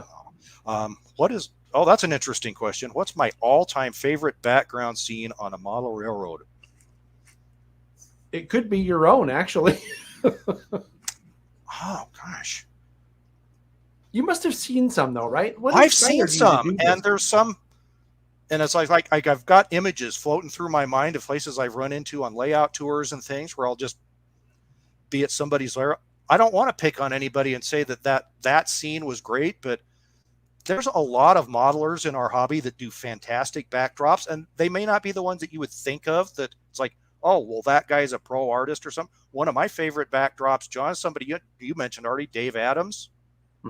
And, you know, his articles, he admits that it's like, well, I just kind of put this here. I'm not really an artist, but I think it's really effective and it's great. It uses a lot of the philosophy that we've talked about today with the colors and the shapes and everything that are really put together nicely. But yeah, his is one of the ones in your area that's really great. There's some that Charlie Comstock, who is part of MRH, the Bear Creek in South Jackson, has a very simple philosophy on backdrops with a lot of basic shapes. I think his is really effective. John Parker over in Colorado, who has the huge BNSF Fall River Division layout. There's a lot of videos out there on the BNSF Fall River Division. He has a combination of painted backdrops and photos. Go after we're done here, go fire up a video of John's BNSF. That railroad has some, I think, very effective backdrops. And that's just a few that I can think of right off the top of my head that are really good. Mike Burgett's C&O in Michigan. There's a lot of video out there of Mike Burgett's railroad, and his backdrops are really simple. And you know, Mike says, oh, I don't know if I like them. I don't know if they were good. It's like, Mike, they look fantastic. They do what you need to do. So yeah, those are some of the ones I can think right off the top of my head that are my favorites, but I'm sure there's plenty more that are really good that I don't want to leave anybody out. I've never seen an understated backdrop that wasn't good. I'm not commenting further on what you just said. I'm just musing here that because there are times when I'll walk into a room and I notice stuff, you know, because I'm going to make a video about it, for example. And I'll notice like, oh, that backdrop is kind of like not really detailed or anything. But then I get behind the camera and I get lower on the angle, right, to take a shot or whatever.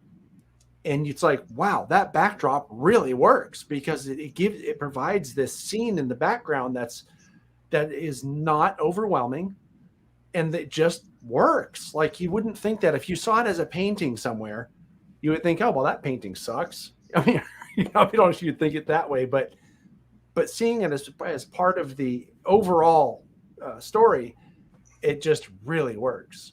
And I don't know. I'm trying to think of one, but I don't want to say something because in a way you're saying something bad about somebody's layout, but it's not. And for people, if don't look at the chat all the time, Sydney has put some links to Dave Adams, Charlie Comstock, and John Parker in the chat. Yeah, go click on those and look at those railroads after we're done here. And I think you'll see some really good stuff, and maybe you'll say, oh, that backdrop's really detailed, maybe one of the photos at John's, or that backdrop's really simple like Charlie's, and maybe think to yourself, those are both really effective. So, and same with Dave's. Do you know who else has really effective backdrops and you don't really notice them until you're really looking at it like through a lens of a camera? Is Jim Providenza. Yep, his are really good for that too, and they're very simple for the most part. Yeah, you've been just to very his, basic right? shape. Yeah, I've been to Jim Providenza's. Yeah, really basic shapes. The one I'm thinking about specifically is when you walk in, it's on the upper deck, and I don't remember the name of the location on the layout, but it's on the upper deck. Walking in from the house into the garage, and you can see this on the layout tour video that we shot there, which if you search for Jim Providenza here on this channel, you'll find it. But it's somewhere in the Santa Cruz Mountains, and he has clouds. And I asked him about it. I was like, wow, those are really good clouds. Like, how did you do that? And it was some, off the shelf solution that he just like, oh, I just got these things off a line and you just spray it. And I was like, the stencils. Yeah, there's some kind of stencil, and it's just like, wow, it just looks really. I guess Sydney just posted. Yeah, Sydney just posted a link to Jim's. Yeah. Yeah, and I wish I could remember the name of the place because it's one. I think if you watch the video, it's where one of the trains starts. I think it's where the log train starts. I know where you're talking about. Yeah, I can't think of what the name of the place on the railroad is. Yeah, but you'll probably see it in the layout tour on the link Sydney just posted there. But that was one of the things that struck me because he's like, oh, well, that's like high Santa Cruz Mountains. I said, well, it looks exactly. I mean, I've been through the Santa Cruz Mountains so many times driving to Santa Cruz. And it's just like, it looks just like it. I mean, it looks just like it. It's such a simple technique. So I guess my point is you don't have to be a really talented artist like you are just to get something that works. And for sure. Don't be intimidated by what you see in the magazine. Go screw around go buy the Mike Danneman book and go watch a few YouTube videos. Yeah. Here's where I can get in a plug. Don't copy Bob Ross. Everybody loves Bob Ross, and Bob was like this, everybody's best friend on TV because he's just this cool guy and the happy trees and all that stuff. But Bob Ross's techniques don't work at all for backdrops. I've seen backdrops where they were obviously Bob Ross philosophy artwork, and the brush technique and the colors and things make shapes and colors that don't work with our model railroads very well. So very rarely can you pull that off with his ideas. So doesn't mean you don't have to love Bob. You can still love watching his stuff, but copying him to do model railroad backdrops, I think it really leads you to a dead end. I think his colors are a little too vibrant. I mean, he really likes vibrant colors. I don't think you'd ever use titanium white or whatever. Titanium white is in everything I do. So. Is it? It's just a basic good opaque white. Well, I'm not. Maybe I'm talking about the wrong color, but there's some white that the colors he uses for the greens and the blues and all that you can't use those because you end up with like these fluorescent green behind your woodland scenic colored trees, and it just looks bizarre as all get out. You don't use a lot of that white, do you?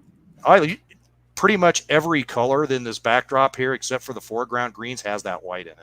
I mean, that's a basic white. I'm talking about has the white in it, but are you using just straight white straight out of the container? No. Backdrop colors are just like anything you paint, mostly does not have a straight color in it. Yeah, because you're muting everything, right? Yeah, but that's a basic color that most colors end up with white in them at some point. Yeah.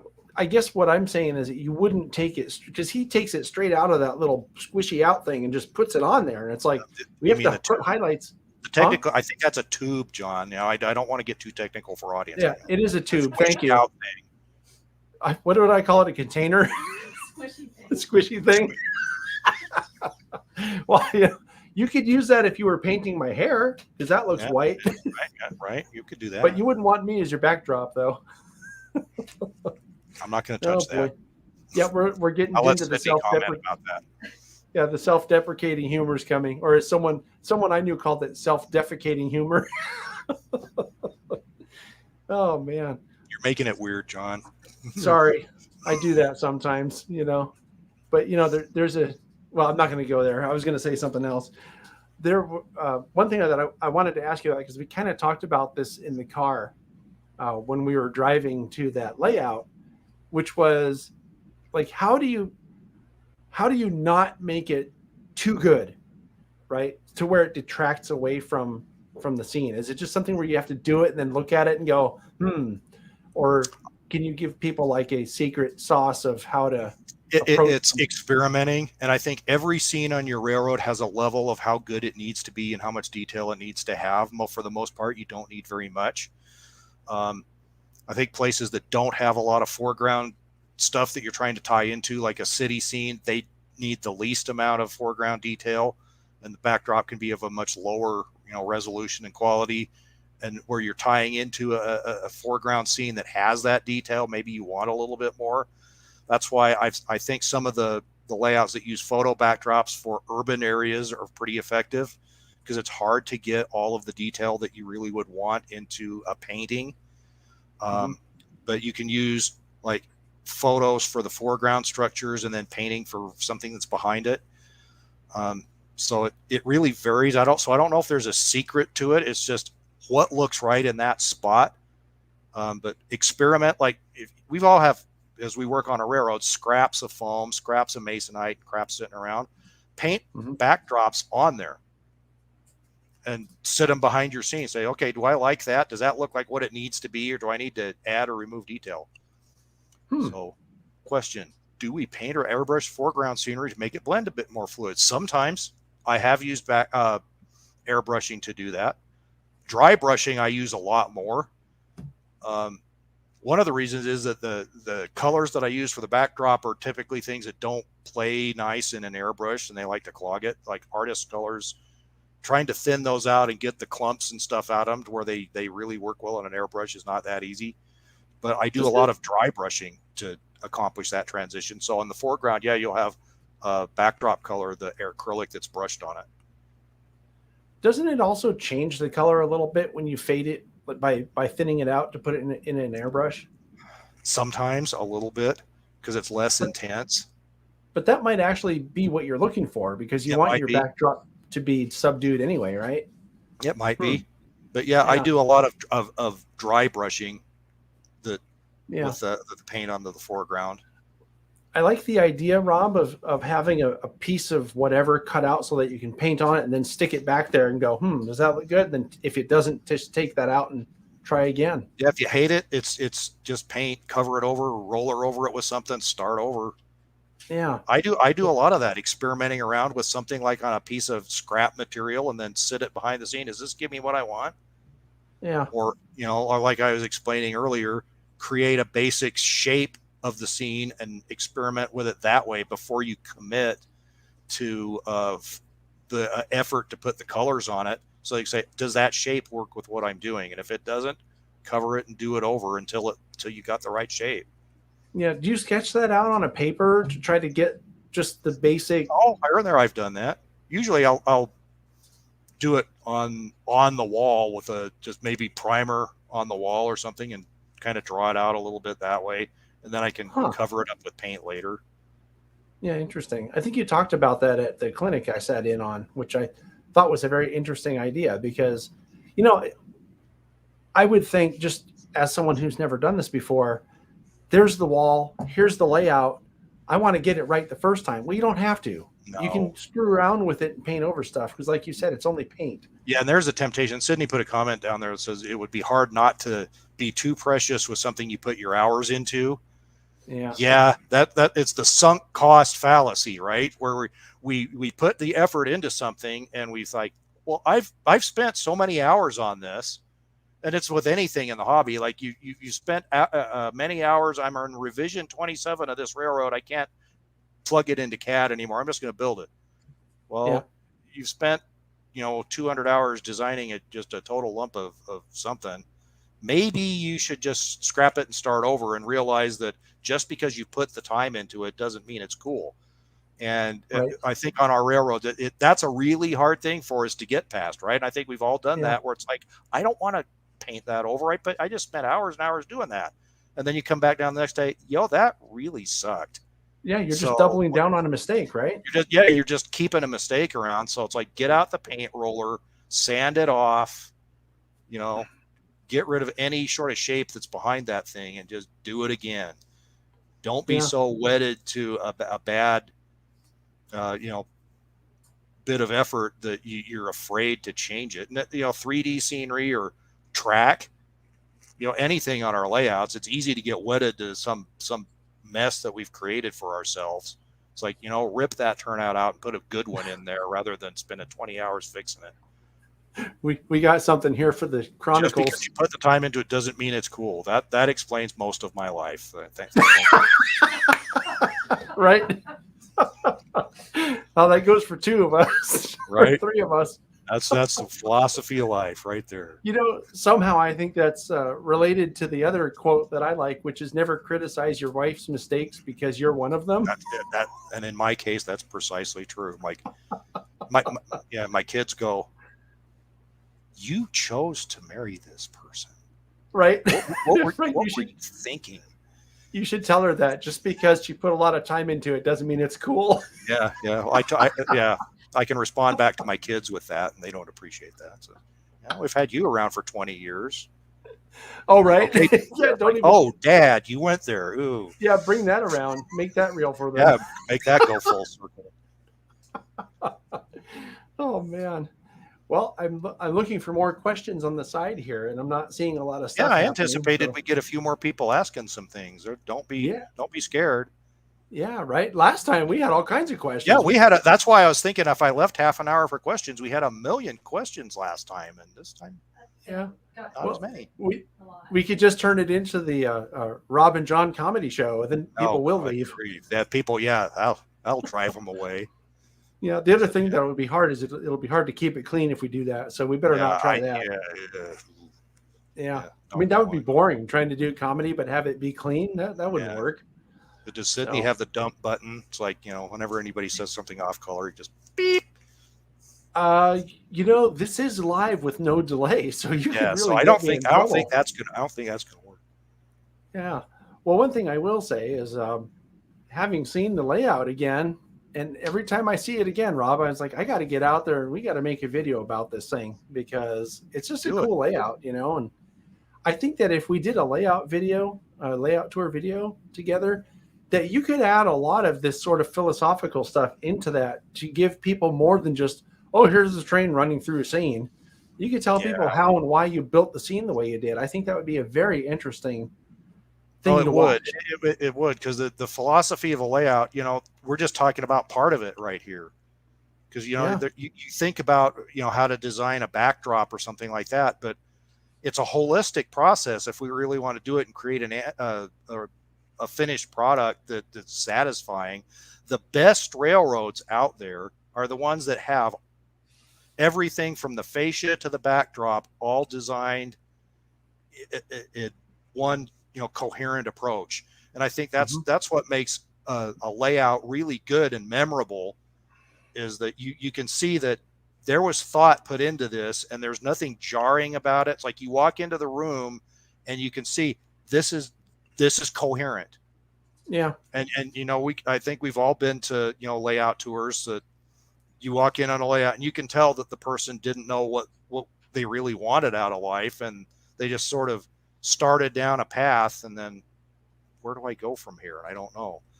Yeah. For urban scenes, question, do we recommend more photography than paint? Yeah, I talked about that a little bit. I think yes. I think the answer to that is yes. How dense the buildings get? Curious on my thoughts.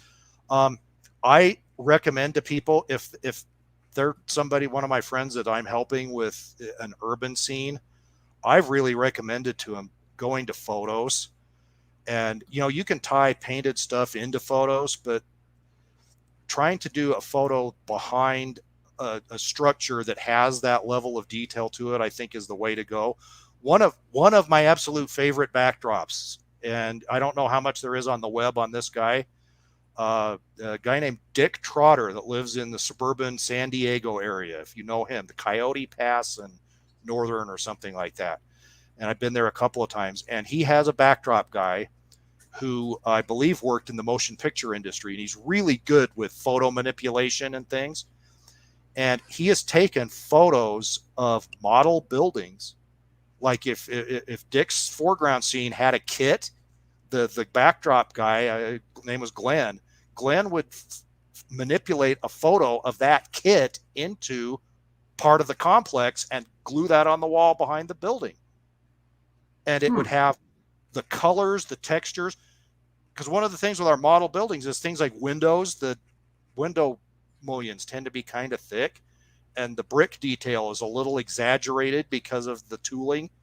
And so this photo manipulated model structure sitting behind the backdrop structure had all of that stuff in it, right? So you would have like the design preservation building with a 6-inch thick window frame on it. So instead of a photo of a real building that has a real tiny cross section to the window frames, this photo of the model building kept the kind of exaggerated proportions of the model in front of it. And so this whole backdrop would have these as the first layer of structures, and that would help the model scene blend into the backdrop so wonderfully. And that's something that I've seen very few people attempt to do. Like, screw around with the pictures. Like, if you can find pictures of somebody who's built the kit that you're working on, or a picture of somebody's layout that you really like, if you're a George Stelios fan, maybe take a picture of the Franklin and South Manchester and manipulate that a little and cut that building out and use that for a background for your building if you've got that building in front of the thing. But that's a whole different way of looking at it. It's photos, but it's photos of models. I hadn't really thought about that before, but if you think about this idea, if you go to whatever conventions, to open houses and layout tour type things at conventions, you could get a lot of really good ideas from what other people have done. I mean, that's what we do with our layouts in general anyway.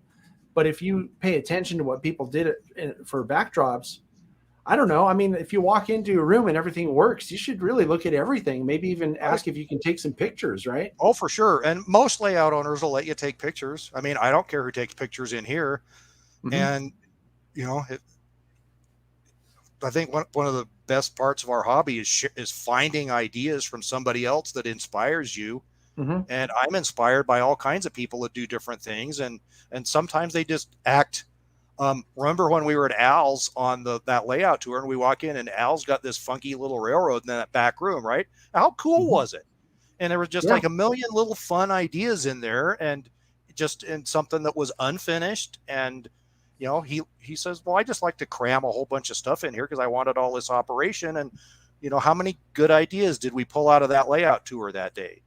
Yeah. What's interesting about his is it's only like an 8x10 room, and it's HO scale. It's tiny. And he's got this big operation in there. And, going on layout tours is one of the best parts of the hobby for figuring out what to do. In some cases, it's figuring out what not to do, not because you go into a layout and it's bad, but because you walk in there and it's like, this would not work for me.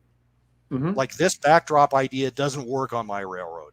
And I thought it would. How many times do we, like, you see something on Google Street View or something, and you think you have a handle on a place, and then you go there in real life and you look at it, it's like, that doesn't look anything like what I expected it to, even though I was looking at a photo of it. And so we look in the magazines and we may think that I want my railroad to look like Model or X because I like his articles. And then you go to that layout in person and you think, that's not what I'm looking for. Not that there's anything wrong with it, but it's just not what I'm looking for. Or you might see an article and kind of scoff and say, well, I don't know if that looks very good. And then you're there in person and it totally does something for you. Yeah. There have been times when I've seen pictures of layouts and then I find out, they want to do a video. It's like, oh, okay. I mean, I'll do it. I show everything. I try to show everything. I mean, unfinished layouts, great, because then people can talk about their approach. What's it going to be? There's all kinds of things that you can learn from every layout, regardless of how complete it is. Mm-hmm. But there have been times when it's like, oh, they want to do a layout tour? Well, okay. I mean, we'll go do it and see what they have to say. And you go there and you're just like, wow, that was way better than I expected. Or maybe you don't develop expectations, but it's kind of a surprise, a good surprise. Yeah. That I've never been to, I can say this honestly, I've never been to a layout where it was a disappointment. It just hasn't happened because I think it also has to do with what you're going into the situation thinking. You know, like, do I want to learn something, or do I want to sit there and be a dick and criticize everything? You know?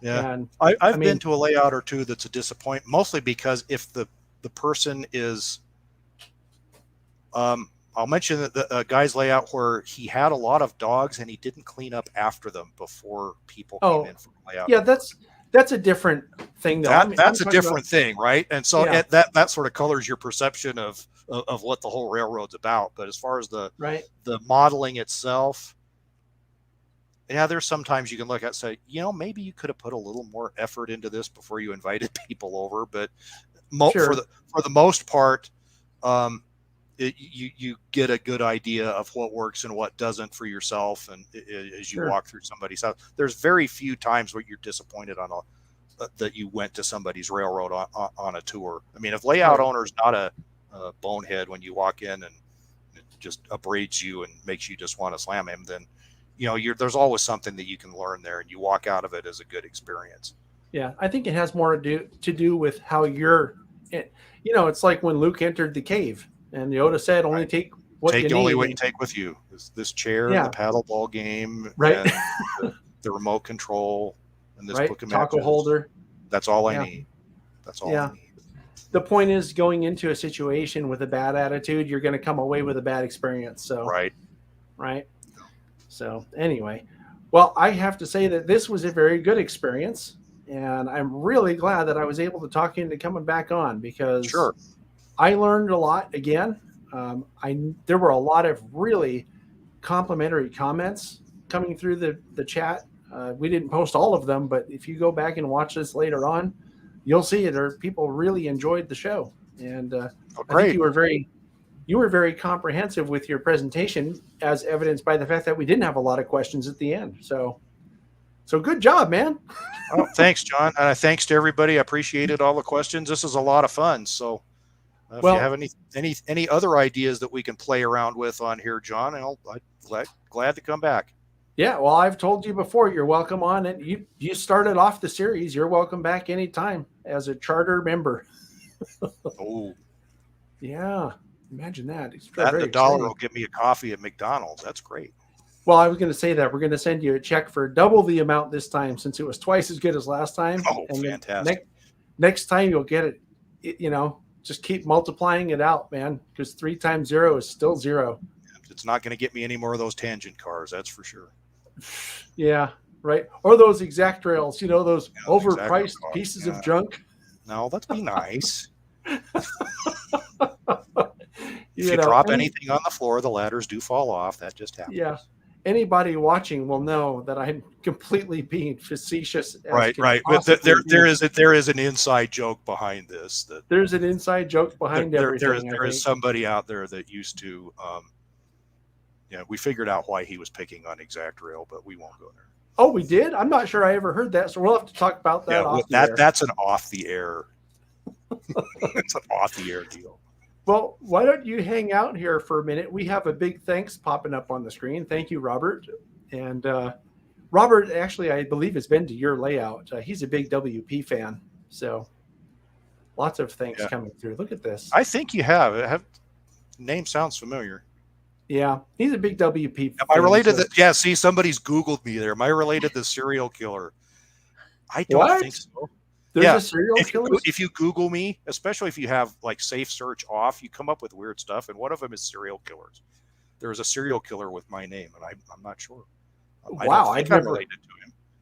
I've never heard that before. It's the first item that comes up. It's the first item that comes up. It's literally the first thing that comes up. Yeah, you might need to talk to Google about that. Like, hey, man, this isn't cool. You know, it keeps people away from me that, so that's okay. Oh, I want to go to that guy's railroad and talk about his backdrops, but he might bury me in the backyard, so maybe I won't. You might become a backdrop at his house. You might become the backdrop. That's exactly right. Right. Meanwhile, there's people watching the show going, why is that nice guy from TSG Multimedia hanging out with a serial killer? Exactly. You know, it's like, is he going to end up in, called to testify? What? Yeah. Maybe there's something they don't know about me. Right. Oh boy, you were really digressing here. I'm going to end the show, Rob. So why don't you hang around for a second, and we'll do our debrief after the music plays. And in the meantime, I want to thank you for coming on. It's always great having you on these things. I want to thank everybody else for watching, and also our top secret producer who's off screen here, trying to keep the chat on topic and highlight stuff and finds all the cool links and everything else. So yep, good job, everybody. Cindy. Thanks. Yeah, and we'll talk to everybody else here soon. Thank you much.